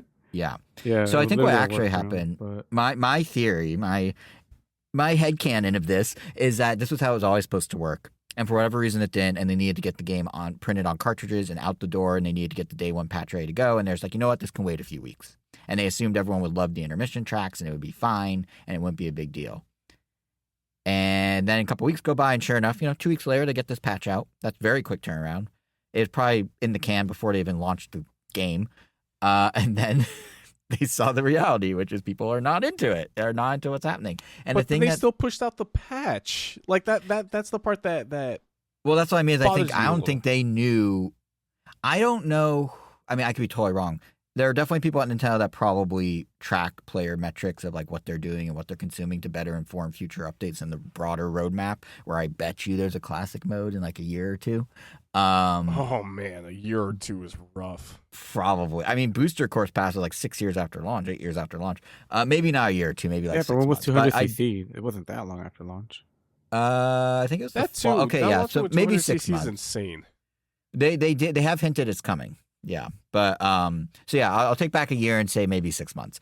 But I would not be surprised if whoever's tracking those metrics does not have the sway to cancel a pre-planned patch that was already built, like coded and ready to go and pushing to the servers the next week or whatever. I am very sure if that. Sure, I'm sure that they don't person have like a has community no control. manager at Nintendo. Like they don't have someone whose role is to do that and put the like roadblocks in place. Like no, the community hates this. Like I think Nintendo's just like, we have this thing, we're gonna do it, and we'll see some metrics ultimately, but this is our vision. We want people to do these tracks. We think it should be this way, so we're just gonna see our vision through until we get enough of a groundswell to the contrary. And that groundswell came after the patch. And this is but if they, you're right. Let's. I'm gonna hold my tongue on this. I do get what you're saying. I do think this is one of those things. Nintendo's very like Apple in this regard, right? Where like get out of the Stone Age, Nintendo. Like what the fuck are you doing? People are have this workaround because they don't like the way that you're implementing something. Like there must have been somebody out there, frankly, that could have brought this up. Oh, the whole thing reminds me of something else we didn't talk about because we did a Switch blowout. The whole scenario reminds me of Apple's new liquid glass design and the reaction to that. And so for those who aren't aware, iOS, macOS, watchOS, tvOS, all are called 26 now, year, like a car. And they all are getting this like glassy, glossy, transparent thing that Kevin, Angel, you and us three all shared bad like screenshots of how horrible it looks because they didn't have good translucent like the glass wasn't frosted. It was really glitchy. Maybe it was intentional. Maybe it was not. But Apple and Nintendo seem to be on similar tracks of like, here's what we think is best. Here's what we want people to experience. Let's put it out there. And then they don't like do a lot of testing before or get a lot of feedback before or have like community managers or people that like sort of have a finger on the pulse of the actual fans. And then they see the public reaction and then they respond. Like liquid glass, for example, I think everyone in the world, I know I was a big proponent of just the idea of like frost it. Just frost the glass. Make it less transparent and more blurred and more like put some like, just frost it. 3 weeks later, they put out the second beta for developers. It was frosted. It's better. It's not great. It's better. And I feel like that was, they put it out there and like, this is our vision. And the world was like, I don't know about that vision. And they're like, frost it real quick. And I know that's kind of what Nintendo had happen with Mario Kart. They put it out, they saw people use random. They probably, because they don't have a finger on the pulse, know why people are using random. Maybe they just like random. And then they're like, oh, that's why people are using random. And we'll probably see or hear something in the near future. The thing I'm thrown off by is why they, in either, especially in the Nintendo case, the choice is like so limited to just the Nintendo vision. Like you give in versus local and versus friend lobbies the ability to choose any track, hit start, whole menus there. You built a whole system for choosing any track, and you don't just graft that over to random like you did in Mario Kart 8. You have to do this other thing, like just make it comparable. Like why are you make it parity? Why are they not equal setting? Why are the menus different? Like that's the part I'm confused by. Like if they have their vision or whatever, fine, but you already we're like, okay, we'll let you get out of this vision this way. That's a legit way, not like a glitch, like a real way. And then they're like, but you can't do that over here. That's the part I'm mostly thrown by. That's the thing. They can't fully do that, though, for this mode. Like, because we're talking about ranked mode. This is essentially what it is. Yeah. Which makes sense, like, why you would be so upset. Because, you practice your time trials. You want to do your 3 laps. But you can also practice these highway settings and also get really good at those. And no one did. So it's not, so it's like, Yeah. Yeah. So it's like, I don't know. You either have to, like I said, like give. I got a question. I go for it. Finish your thought and then I'll ask. Yeah, it's like you either have to like separate them into like their own separate modes completely, or because everything still has to be randomized to a certain extent. Like I feel like you shouldn't give anyone the option to freely pick any stage in a ranked mode. At the very least, but subdivide correct me if it. I'm wrong. You can in Mario Kart 8 Deluxe, no? No. How does it work in ranked in Mario Kart 8 Deluxe? It's not all random. It was the same thing. You have 3 stages to pick from and a random. In Mario Kart 8? Oh, right, because of the cup. No. Wait, what? It's not a cup. It's just like you basically jump into a lobby. They give you 3 stages that you get to pick from, 3 randomized stages. And if you don't like any of those, then you pick random. You run that race. Can you tell I mostly played with friends online and not random? Yeah, when you play with friends online, you could do whatever you want. Yeah. So that's why. So this is the equivalent, except that the 3 stages they're letting you pick from are all highway stages, and now random is also just a highway stage. But because it has to be random for, because otherwise the rankedness will kind of get skewed if a lot of people start voting for certain things. So you kind of have to give them maybe, 2 highway options, 2 3-lap options, and random, I guess. Which still isn't pretty, because then, then people are just straight up not going to pick the highway sections. Like, they're 2 different modes. They're literally different modes. Like, I just don't think they realize they're fundamentally as different as they think. And, it's interesting because we were saying, Kevin, actually, you had a question. It's literally like letting people play Smash Brothers with singles or doubles or with items or without items.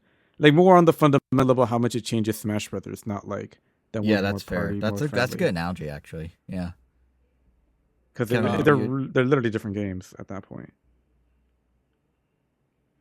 That's it. My question was, time trials. Is there time trials for the intermission stuff? Good question.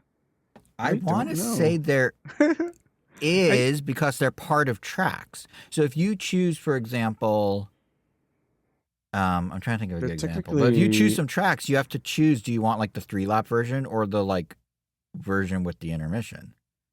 So I imagine if they have that option.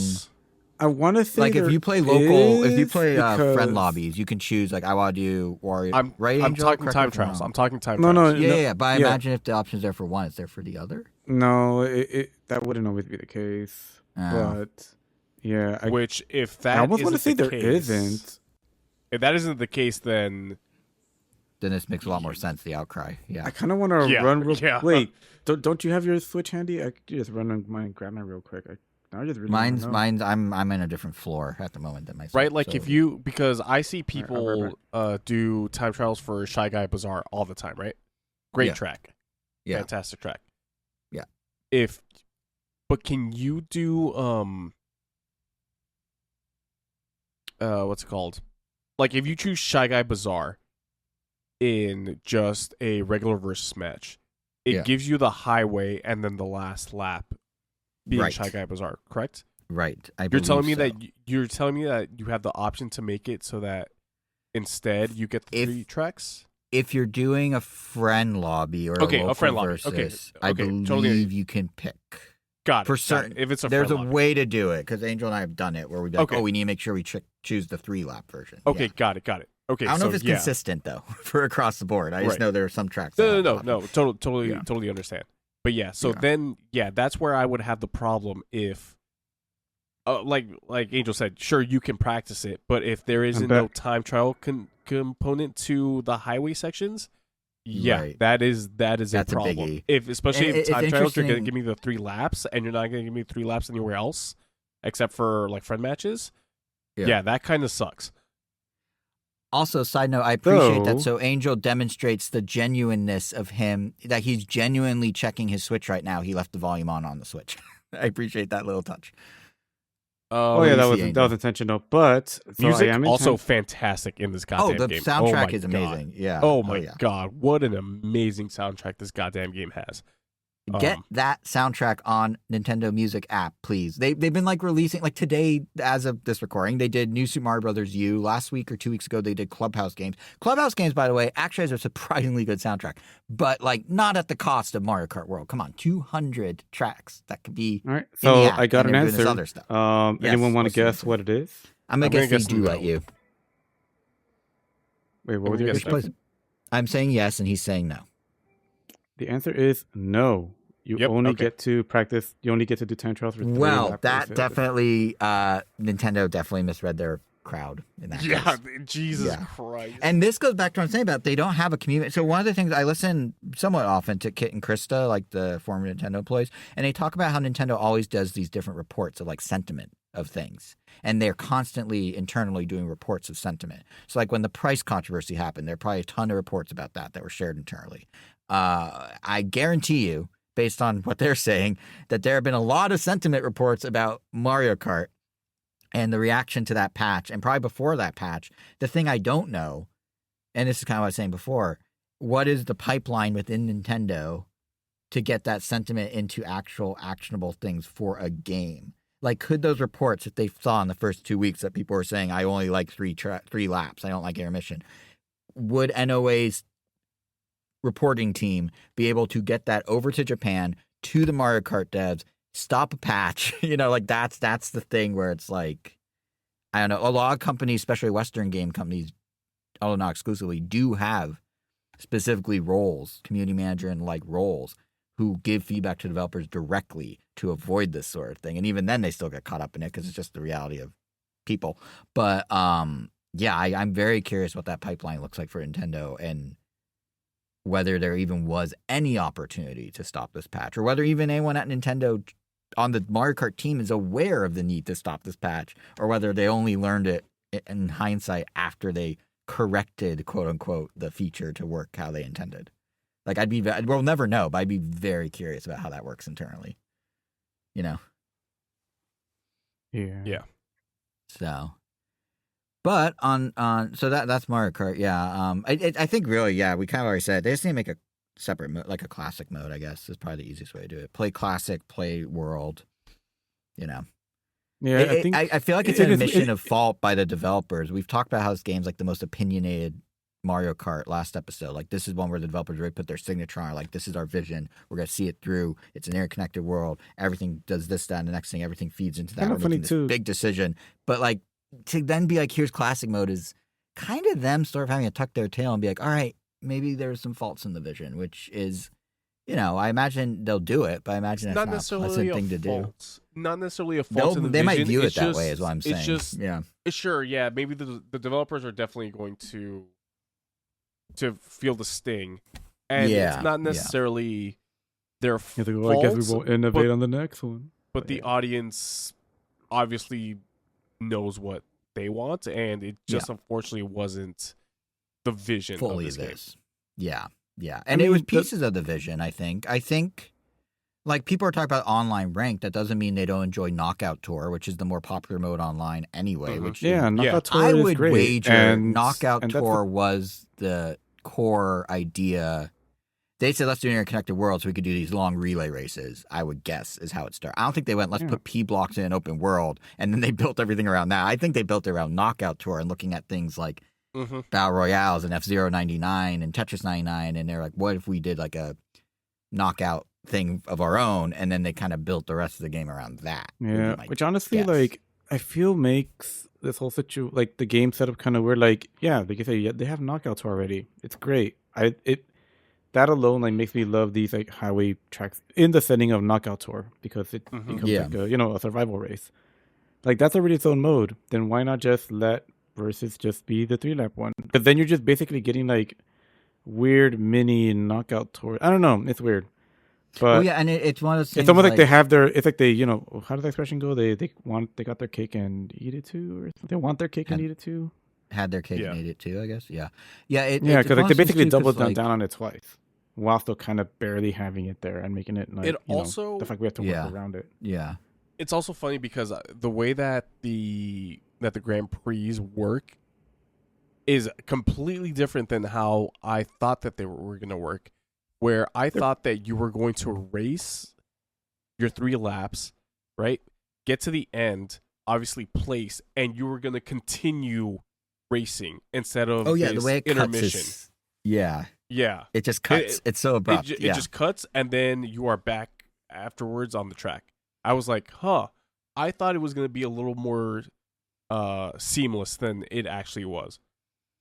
Yeah, and even their use of, like, they made a point in multiple interviews where, like, it's not an open world, it's an interconnected world. Like, I feel like the marketing of how this game was like, oh, it's one big world, wasn't actually, in reality, it's Mario Kart with some stretched out courses and some courses that connect some other courses. And they're going to make you play those connecting courses whether you want to connect to them or not. Like, that's kind of what it became. But yeah, it's interesting how, like, Grand Prix almost feels like tacked on to a game that they're like, well, we got to still have this somehow, right, guys? Like, Knockout Tour's great. Open World's fun. We need the regular mode, too. And they came up with this, like, weird hybrid thing. Yeah. The funny thing is that, like, if someone really wants to, and I'm sure someone already does, I mean, there's like all these random side games people have already created in this interconnected world, like, you know, hide and seek is an obvious one.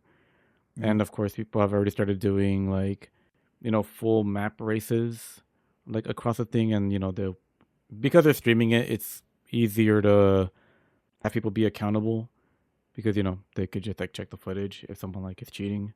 But, you know, you have your checkpoints like, oh, let's do a whole lap around the entire island if you could do it first. Or, honestly, I don't know if anyone's done this yet, but you could, in theory, if you know the track layouts, you can literally do what Kevin thought. You could literally do like 3 laps on a track. And if you know the routes, drive to the next one, do another 3 laps, drive to the end, just do it all in one go, which would probably take like a couple hours, maybe 2. But that could be interesting. It is really I would cool to see that in a charity event or something. I imagine in due time, like raise money for St. Jude or something that way. But it is really cool that the game is like the foundation of the game is such that this was allowed to happen. That's because, and Angel and I were saying this last episode, but like the developers took big swings and made big choices, and they paid off at a high level. It's then just these weird little things that are kind of like, why did they do that? Like, it's such an opinionated game. And the big opinions worked really well. Like the open world's interconnected world is a great idea and gives a ton of freedom and flexibility. And then it's just like, well, but why within that world did you choose this option versus that option? Like that's where it's kind of bogged down. It's like the nitpicky menu settings and stuff versus like the world itself. So if they can just clean that up, problem solved. Like the foundation is strong, very strong, I would say. You know? Yeah. So we'll see if they get there. I am curious what the turnaround looks like. I imagine probably actually, I have no idea. We'll see. We'll see what the turnaround is. But I will say there is a pattern for sure emerging. Because I mentioned, you know, there's the bad, the good, and the So the bad was Mario Kart. The good, I thought. Did you guys watch the Donkey Kong Bananza Direct that happened like a week and a half ago?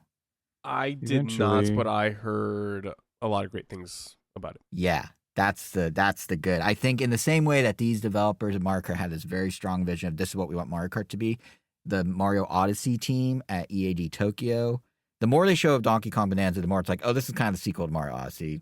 A lot of similar stuff. They have a similar costume shop and costume customization. They have similar like collectibles, but like they had a vision like, what if everything's destructible? What if we just go all in? And they really, based on that Direct and based on why I played in April and why I then played at Target, which was basically the same demo, but they added the Kong transformations, they announced and stuff. Like it seems like it's a contender to be a really great game. And I thought it like whenever they put flourishes, I've said this on the show before. Whenever like developers have time to do like fun flourishes, I feel like they have a very high confidence in their product and its quality. And the flourishes in this one, stuff like the fact that they took the time to fake us all out with who Donkey Kong's sidekick is. Like when they first announced the game, is this little purple guy named Oddrock. He was on the box art. He was in the demo I played in April. He was in the trailers. He was in the screenshots. He was on the website. He was in the key art. He was in the press materials. And then they start the direct and we're like, psych, it's actually Pauline as a 13-year-old. And they went back and changed all the art. And the demo that they put in Target was the demo I played, but they swapped in Pauline. And they swapped in the contract. Like, just the fact that they did that just as, like... I'm sure Oddrock's in the game for, like, 10 minutes, and then he turns into Pauline when you go through the game normally. But, like, the fact that they, like, created this whole thing around this character that basically isn't real. They just to swap it out. Yeah, essentially. And it's just, like, the fact that they spent the time doing that marketing stunt is, like, to me, that signals that they have a lot of confidence in the game. And then what they're doing with Pauline and, like, her singing and stuff. Like, it just seems... I'm very excited for it. And I think like the way they integrated the Kong transformations, which, you know, I don't know how much you guys know, but basically collect different things, power up Donkey Kong, turn into different things that do different things. That's as big as I can get. But those Kong transformations have callbacks to other Donkey Kong Country things. Like he's wearing, one of them he could kind of turn into like an ostrich of sorts, and he's wearing like the shoes from what's the bird's actual name? The ostrich from Donkey Kong. Well, anyway, like they have little nods like that. There seems to be maybe some ties to Donkey Kong Country. Like someone pointed out, the end of Donkey Kong Country 2 talks about the Kremlins going underground. This whole game takes place underground, and someone noticed a landmass looks like King K. Rool's jawline. So like, there's all these little things that are like dropping hints. And the way they pulled off Odd Rock, I'm just like, man, what haven't they told us still about this game? Like, I'm very excited for it. So if you haven't had a chance, guys, go play the demo. It's really fun. Yeah, I didn't really notice it until someone pointed out, but they're like, oh, the bosses they show all have crocodile motifs. But I'm like, oh, I didn't notice that either. That's a good point. Huh. Because I could see like the whole... Yeah, but why are all the enemies of reptilian? Like, are they really monkeys that are the bad guys, or are they all disguises? But Interesting. Yeah. Or did they hire some hired gun monkeys to be like kind of intermediaries into it? Yeah. Huh. Yeah, so like it looks really promising, and I think it was... I was hesitant when they announced the Donkey Kong Direct. I thought, well, when they did the Mario Kart Direct, it was like an overview trailer of things we've seen before, and they tried to sell it as like a whole new announcement back in April. And we were all like, okay, we saw all that. So I kind of was going into the Donkey Kong one not expecting much. Like, I didn't think we'd get a whole lot because we already know the destruction mechanic. We already know, this, that, and next thing. The pacing of that Direct, the stuff they announced, the extras they threw in, the fact that they had the demo at kiosks on Switch 2s at Targets and Best Buys and Walmarts by that weekend. Like, I don't know why they didn't put it on the eShop. That's a whole other conversation, I guess, to keep their retail partners happy and foot traffic up. But whatever. To turn it around and have it all like a few days, and it was like a little Donkey Kong E3. Like, it was really well done, really well paced. They had the demos out very quickly. It was a very cool little rollout. And the fact that it was all like a month before the game, it's out in like 3 weeks. Yeah, I'm excited for the game. So I thought that was a nice, strong thing that Nintendo did for their next big title for Switch 2. Are you guys picking it up? Well, Kevin, you don't have Switch 2, but Angel, are you picking up? You're getting Bananza, right? I'm sure you are. Surprisingly, no. I find that hard to believe. That's a lie. Yeah, Mr. No, is the bear about it's already pre-ordered. Yeah. I mean, come on. Yeah, same. Are you getting the amiibo? Are you getting the $30 amiibo of Pauline and DK? I was not planning on getting. Yeah, Velvet wants to get it. He's free to. It's, I don't know, for $30. He's free. You give him permission. Okay. No, I mean more like I'm buying the game, and I think it's like he wants it just to have like more DK, which I can totally understand.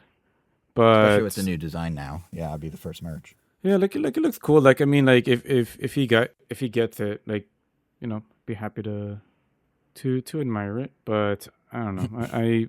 I'm just trying to like save more money in general. Like, unless like I see something along those lines and I'm like, oh my god, that's amazing, I must have it. That's the kind of criteria. Fair.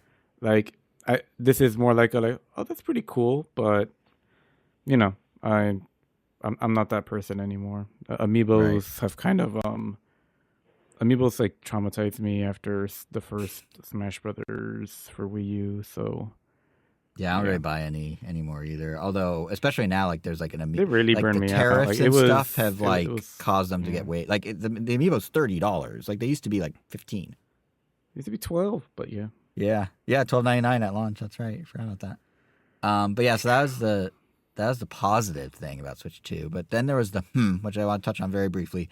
Nintendo seems to just be drip feeding their first party game news until they do a direct, whenever that is. I think they got to do it at some point because they have a lot of stuff to answer about third party support and Metroid and what the fall looks like. But they kind of drip feeded a Splatoon single player game, Splatoon Raiders, sometime this year, I assume.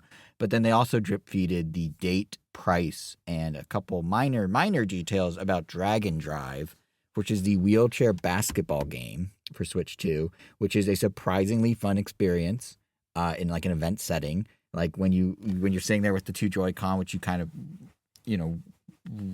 move as if you're like holding wheels on the side of your chair, but kind of in front of you. So you pull back to move forward. You pull, you move one to turn one way, move the other, turn the other way, that sort of thing. What I thought was cool when I played it in April is that it was really, like I said, fun in an event setting. Turns out you can't do an event setting. The game doesn't have local multiplayer, which they kind of buried the lead on. So they announced it's coming August 14th. They announced it with $20 eShop only, which is like, okay, so that would imply mostly what we have seen thus far is all the game will be. Like they're going for like a Rocket League, I guess, kind of multiplayer online experience. You can play up to 12 people online, they announced, but they didn't tell us about modes. They didn't tell us about anything outside of like the gameplay we've already seen, except for the tiny little bullet point on the webpage that said single player only on local. And I was just like, that seems like a very big missed opportunity to me. Like, I don't think there's a scenario where we're going to have 12 people all wheeling around their Joy-Con mouses in a row at a table. Like, I understand the logistics of doing that aren't the easiest. But I think to all of us hanging out, like, there's a group of like 15 of us on Saturday, all hanging out at Your Place Angel. And yes, not all of us would be sitting there like moving Joy-Cons against like our pant leg or whatever. But like if 4 or 5 of us were doing it and people were just kind of hanging out and kind of, you know, laughing about how maybe like fun it looks or silly we look or whatever, or that we're getting really into it, like it could be like a group activity that's fun. And Nintendo just kind of like was like, no, we're not going to do that. And I was a little surprised. So we actually now know less, or the game actually has less than we originally thought because they did demo it as a seemingly local multiplayer experience. But I guess that was just a simulated online experience. I don't know. But yeah, so, I mean, $20, it seems like you're getting more bang for your buck than, you know, what people thought Welcome Tour would be at $10. But just in terms of like, it's a full online multiplayer game and has replayability and stuff. But yeah, that lack of multiplayer really threw me or local really threw me in a loop when I saw that. So I'll probably still pick it up out of curiosity, but I don't think Nintendo is shooting for the stars with this one in terms of performance of the game. Like, I think it's gonna. It feels like it's feeling more and more like it was a tech demo. They're like, we could spin this into something, or like a prototype where like, oh, we can kind of like make this an online thing that maybe should have been part of something else, like Metroid Blast Ball was part of Metroid Prime Hunters. Like maybe I don't know if it's a standalone product in light of what's missing, but we'll see come in August. I'll have impressions come August. I thought it was very weird that it doesn't do local. So that's my thought on that. A little weird. Right? Like, it just seems like such an obvious choice to have local. Yeah. Damn, we were kind of on Nintendo for a good while. Yeah. Damn, I'm tempted to just save that burning question I had for next time, unless there was anything else on that. I was gonna real quick mention Elio because I feel like it's gonna be out of theaters so soon that like I want to praise it while there's still an opportunity to see it in theaters for those who may be interested. So there you go see Elio if you're interested. No, what I should actually say about Elio is I was very pleasantly surprised by Elio. For those who aren't aware, and apparently a lot of people are unaware, that's Pixar's latest movie. It's an original movie. Came out to their lowest box office performance in the studio's history. There's a whole like post-mortem article today about how it was like things went wrong in development and the movie like lost its director, and apparently it had a much more impactful story that was like the kid was he was queer, and that was a big part of the story, and then they dropped that because they're worried about if the movie would reach a big enough audience, or really they're probably worried more about right-wing backlash, whatever the reason. So the buzz around this movie is not great, but I actually really enjoyed it. It might be one of my favorites of the modern Pixar era. Like, I don't know, it's the premise essentially, for those who are unaware of it, it's this kid. He feels kind of alone in the world. His parents died. He lives with his aunt, and he wants to go to space. They kind of pair up him being alone with the idea of like, are we alone in the universe? I guess sort of the parallel theming they're doing, and he gets to go to space. And he meets some aliens, and he kind of discovers who he is and all that, and also kind of saves the Earth. But it's or actually he doesn't save the Earth; he saves a different thing. But yeah, it's I don't know, something about it I just really enjoyed. It was like, I think some of it was the theming. Like, I like sci-fi, and they do this great thing to the older folks who are watching the movie, the not little kids, where they do a lot of homages to classic sci-fi scenes. So there's references to Alien, Close Encounters, Terminator 2. Like, there's just imagery that you're like, oh, I know what they're doing there. And I thought those were baked in well. I thought the theme of like not being like finding yourself in discovery and we're not alone in the universe, I thought that worked really well. And I don't know, I was very touched by the movie. And it's not like obviously different Pixar movies the themes resonate with different people based on their own personal experiences. And I personally have never like felt like I was like alone or didn't have anyone or outplaced in the way that Elio did in the movie. But something about it just felt, I don't know, just very warm and fuzzy. And I really, much to my surprise, enjoyed it a lot more than I expected to. Like I said, it's one of my favorite recent Pixar movies, which I was not expecting in the least bit. So yeah, give it. I guess all I'm saying is give it a shot. Even if it's just waiting for Disney Plus, like give it a shot. It's a fun movie. I was very pleasantly surprised. So that's all I want to say about Elio, though. It has come to my attention that I haven't seen a Pixar movie in 13 years. Wow. Okay. What was the last one you saw? Brave. Oh, I see why you stopped. I've actually never seen Brave. That was mean to Brave. I've never seen Brave. Okay. That was mean. I haven't seen it. No, Brave is okay. Brave is definitely where I think people were like, oh, they aren't infallible, you know? Right. And there's definitely been like with the recent ones, like, you know, some either the theming's a little heavy-handed or just like isn't hitting the same highs. Like Luca was a fun slice of life, but didn't didn't hit the set. Soul was good for what, but like, I don't know, something about Elio really clicked with me.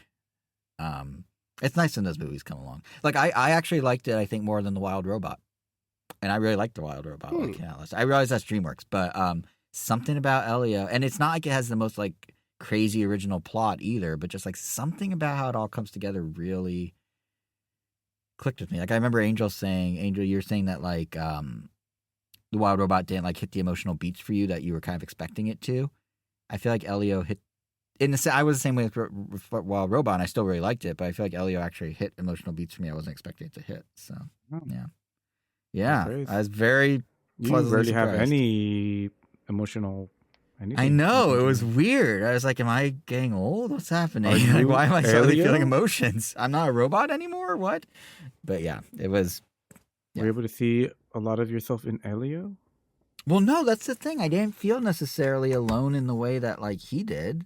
Like, I'm very fortunate that, like, I didn't have any turmoil in life with my, you know, losing family members or anything like that in the way he did. Like, I've had a pretty easy life that's surrounded by, like, a lot of people that care and friends and everything. So I wasn't, like, I didn't think I connected with him on that level, but I don't know, something about it that got me, yeah.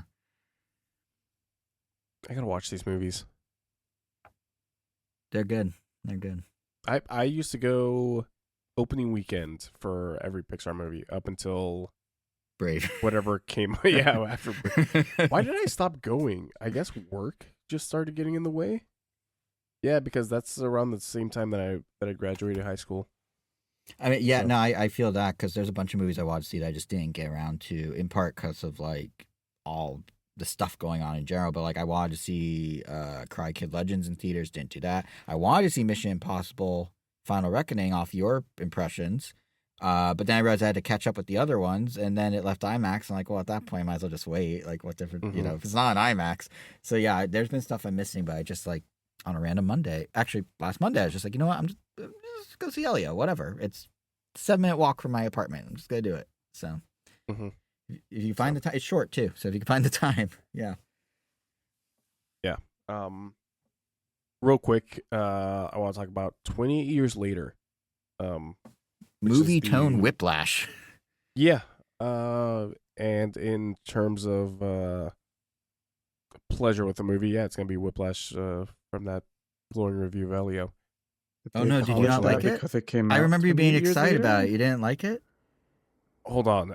I had both of you speaking at the same time. You were so concerned once you said that how you felt about the movie. Mine's a simple question. Do you know if it was called that because that's how long it's been since the last one came out? It has not been 28 years since the last one came out.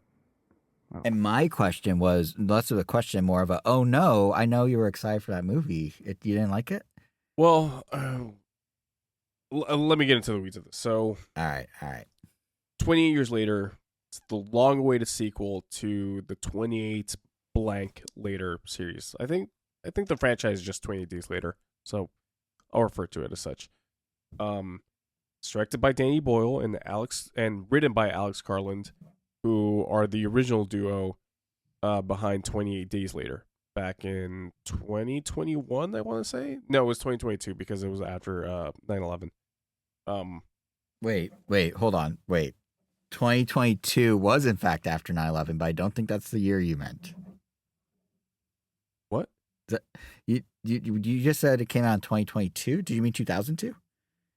Oh, yeah. I'm sorry. Okay, yeah, because I was like, 2022 is after 9/11 by about. Yeah, I'm sorry. 21 years. Yeah. 2002. Okay, yeah. Just wanted to clarify. No. Yeah. And Alex Garland, they didn't return for 28 weeks later, which I believe that was 2006 or 2007. But Alex Garland did, I think, supervise the script, or he rewrote the script for 28 weeks later. With that out of the way, I mean, I love the 28 Days Later series. Like, 20 Days. Have you guys ever seen these movies? No, actually, I have not. The first one. See, the first one would have been very difficult to see because it was never released on video on demand until like a couple of months ago, like a few months ago. That's crazy. Then it must have not been the first one. Yeah, I think 28 Weeks has been on video on demand in one form or another for a while now. But yeah unless you had the DVD within the for last 28 5 days, years. Yeah. It was streaming somewhere. If you didn't have the DVD for 28 Days Later, and they're hard to come by because they actually stopped printing them a while ago, there was like no way to legally watch 28 Days Later until recently, where Sony finally brought it out on video on demand. And I think they're also reprinting the DVDs for 28 Days Later as well. But I mean, 28 Days money Later, on the table. That's crazy. I think it had to do with like rights issues. Like, I think, okay. I think whoever was the distributor of 28 Days Later was just holding on to the rights for it forever and just never did anything with it.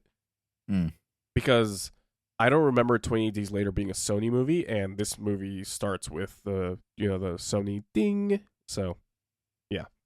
That makes sense then. Yeah. Yeah. But like 28 Days Later was like almost revolutionary back when it came out. I believe it might have been like one of the very first pieces of like zombie media that had fast running zombies. And I say zombies with an asterisk because they're infected. They're not zombies.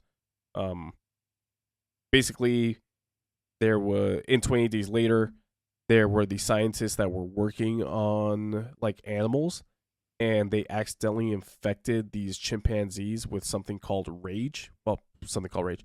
With just rage, where they were just angry. And some pro-animal activists like unleashed the monkeys. And I saw. Okay, so there you go. You probably saw it either on TV. Because there's no way that it was on like rental services or stuff like that. Yeah, I definitely remember the animal activist people. Like doing that. I wonder how you saw it. Maybe it was like on a rental, or maybe it was like on a Hulu or something. Yeah, if it wasn't just streamed, it is possible that it was a DVD that someone brought. Okay, yeah, that would have made more sense. Yeah, because I'm like, that's not really the kind of movie that my sister, my brother-in-law, or I would normally pick. So it seems like something that someone recommended and they brought it. Because not too long after we watched Train to Busan, we were kind of like on a zombie kick for a little bit. Okay. Well, yeah. So the rage virus, as it's called, slowly starts infecting all of the UK, and that is the premise of 20 Days Later. 28 Weeks Later takes place 28 weeks after 28 Days Later, where the virus has essentially been quarantined to this small little section of the UK, but then all hell breaks loose in that movie, and then the infection essentially spreads. It's implied that it's going all across Europe. I'm a huge 28 Weeks Later apologist. Like, people like that movie. Okay, I love that movie. It's very different from 28 Days Later. It's more action heavy. But I still really, really enjoy it, and especially the intro to 28 Weeks Later is fantastic. It's like a short movie in itself that you should check out. Even if you don't want to see the entire movie, you can just find it up on YouTube. I believe it's like 10 minutes long, and it works as its own like self-contained little story. It's really really breathtaking in my opinion. And so that brings us to 28 years later, a movie I literally saw about 5 hours ago. That's why I said I was going to be late to this recording. So I'm still digesting it, but like as of right now, I really really do like this movie, but it's definitely my least favorite in the series. So this one takes place 28 years after the outbreak in 28 weeks later. So not the original outbreak. And it follows Aaron Taylor Johnson of Kraven the Hunter fame and his son Spike. I appreciate that's what you attribute him to. Well, because my mind only goes to two things. It's right now it's either Kraven the Hunter or Kick-Ass. Or Nosferatu in the middle there. He's a side character. I completely forgot that he was in Nosferatu, and I did enjoy that movie. What else has he been of like? I just remember Kraven and Nosferatu because I saw them like a day apart, and I didn't know he was in Oh, I guess I knew he was in Kraven, but I forgot he was in Nosferatu, and it was a weird double like showing of not him against Eastern Europeans. Is very Godzilla. That's right. He was in Godzilla. I liked him in Godzilla. He was in Godzilla. Yeah, he was the main character in Godzilla. He was Bryan Cranston's son in Godzilla. Oh yeah, that's right. Yeah, that's right. He was also in Bullet Train. If you saw that, he was also in Bullet Train, the most mid movie that. Yeah, Bullet Train's. I feel like it has more personality than it has a movie. Good marketing. If that makes sense. Yeah, it had good marketing. It seemed like it'd be like, and then it's kind of like, oh, it's okay. It's okay, but people love Bullet Train. I mean, more power to you. Yeah. So, anyways, you have Kraven and his son Spike. They live on like this small village, excuse me, on an island that is connected to the mainland of the UK. This is something that I learned. A causeway. Do you guys know what that is? No. So it's essentially this like long, thin strip of land that, when the tide is high, it's completely covered, and when it's low, it's exposed. So that is essentially how they travel from this smaller island to the mainland. Oh, interesting. Mm-hmm. So it's like a road or like a it's essentially it's a road gets that basically gets flooded with the tide and then unflooded when. Oh, interesting. Okay. Mm-hmm. So this movie, after like this sort of cold open that takes place 28 years beforehand, this movie starts with Kraven and Spike going out into the mainland. This being Spike's first time out, for him to get his first infected kill, which is sort of like a rite of passage. And that is all that I will say about this movie as far as the story is concerned. There's way more that happens in the movie, more interesting things that happen. But I will say, like, I do enjoy how different this movie is to the other two. This is more of a coming of age movie with the focus being on Spike. And it's much slower than the previous movies. It's not nearly as bombastic as the other two. It's definitely a more personal movie. Which I think that is why this movie is a little bit more divisive than I would think Danny Boyle and Alex Garland thought it was going to be, because, like I said, it's just not nearly as bombastic. It's definitely a quieter movie. This was spoiled by the first trailer, but Ralph Fiennes is in this movie, and you guys know how much I love Ralph Fiennes. Yes, he's in this movie for like a good solid act of the movie, and he is fantastic as always. Ralph Fiennes. Have you seen Conclave, Jason? No, actually, I haven't, but I know he's supposed to be good in it, right? I should have seen Conclave on the plane back. Instead, I saw that Ben Affleck movie, The Accountant, which actually wasn't that bad, but I should have seen Conclave instead. By the way, you mean, just not to keep correcting you, mean Ralph Fiennes, right? Ralph Fiennes. He goes by Rafe, but it's spelled Ralph. It's spelled Ralph, but it's pronounced Rafe. You know what? This whole time I was calling him Ralph like a fool. Yeah, well, you just aren't a Ray Fiennes aficionado as I am. I know. You know? I know.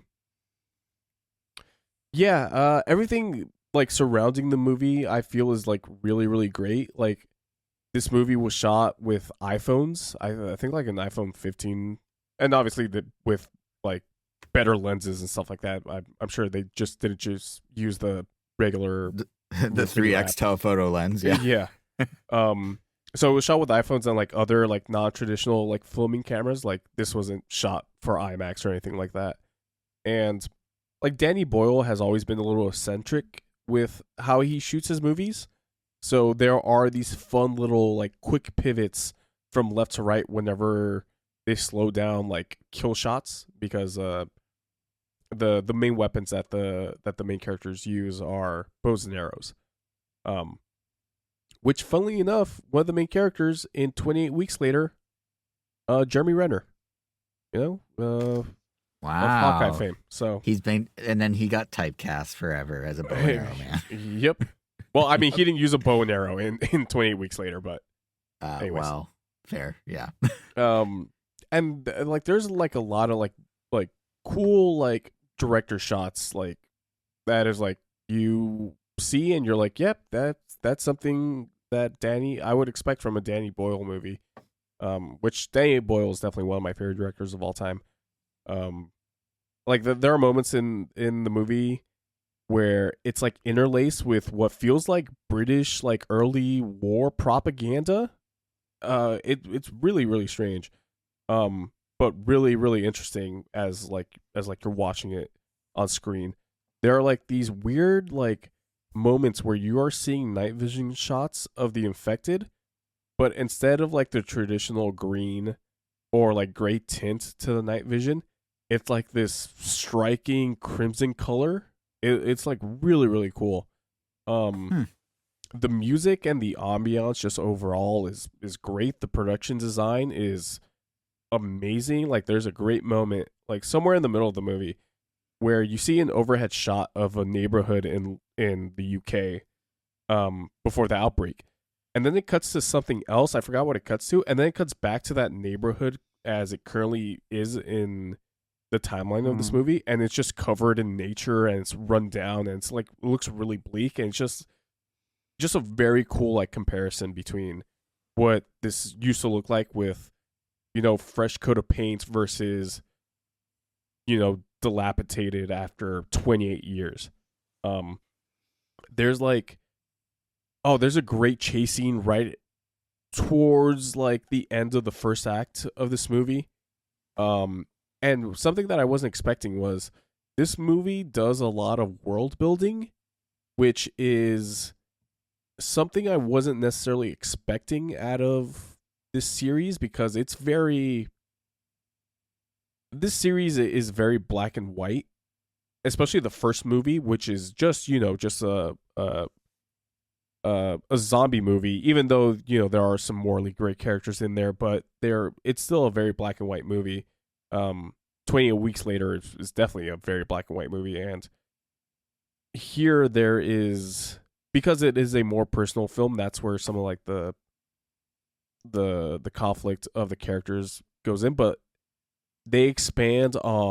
funnily enough, they expand on like the infected and how the infection has changed over these 28 years.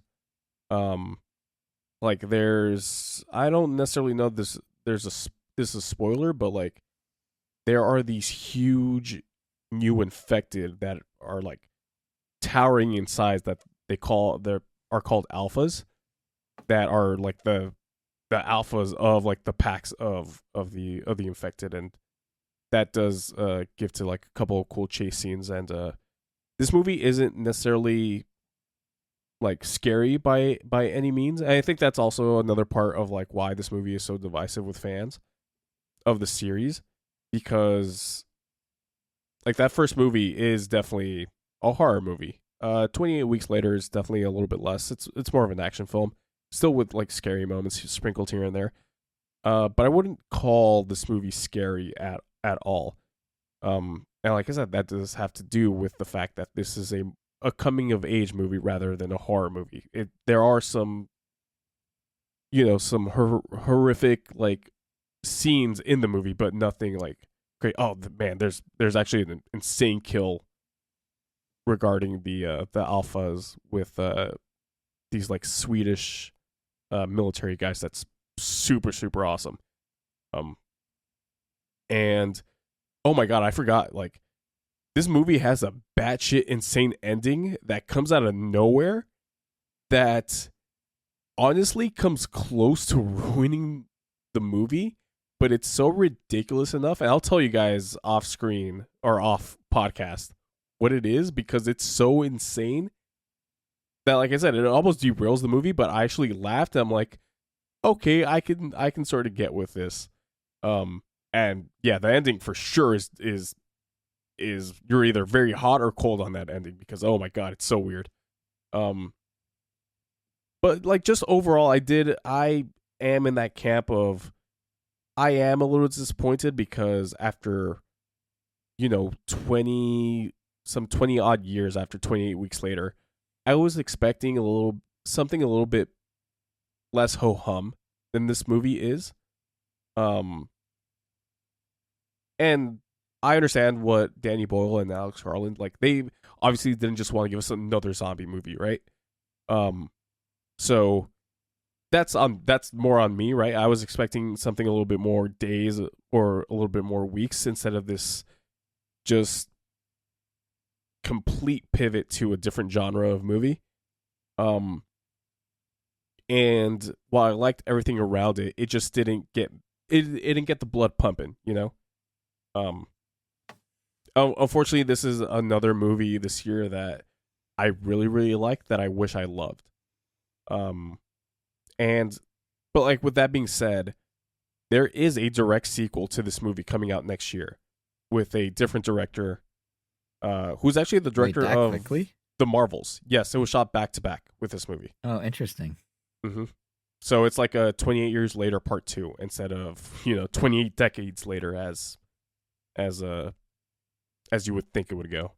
And it's the director of The Marvels, which I never ended up seeing The Marvels, but I heard that movie was fun. Yeah, it was pretty fun. Yeah, and it's still under the supervision of Danny Boyle, and that movie, I'm pretty sure, is still written by Alex Garland. So we'll see how that ends up. And there's supposed to be a third movie that will conclude this trilogy of 28 years later with Danny Boyle back at the helm. So we'll see how these movies end up turning out. Maybe they do a complete genre shift for the next one. Maybe by the end we sort of get like this, I don't know, this different sort of horror epic trilogy of movies. But if you're a fan of days and weeks like I am, yeah, give this movie a shot and maybe you'll like what they're serving you. I did like it, but I wish I loved it, like I mentioned before.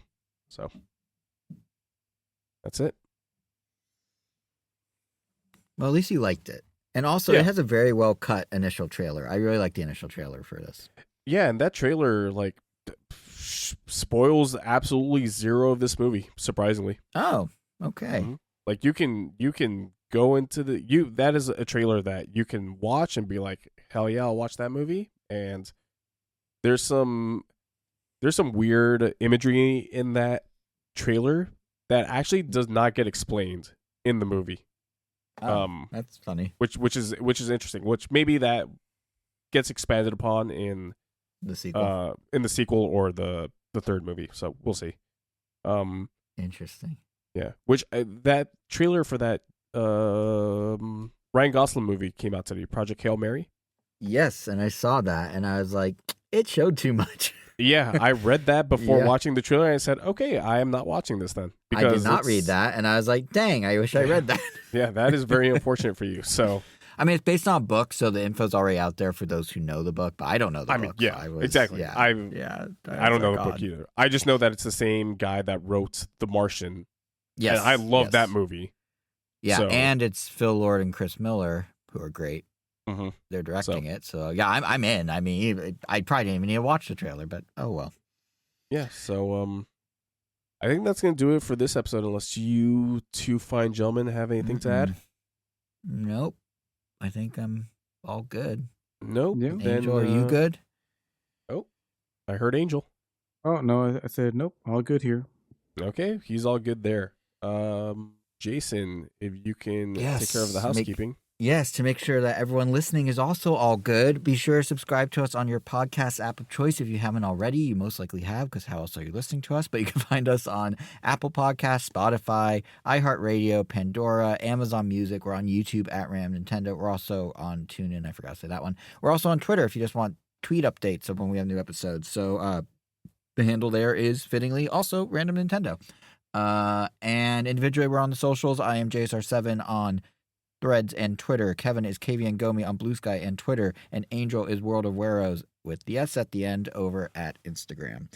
Back to you, Kevin. And I am going to give the final word to Jason again. Support Elio.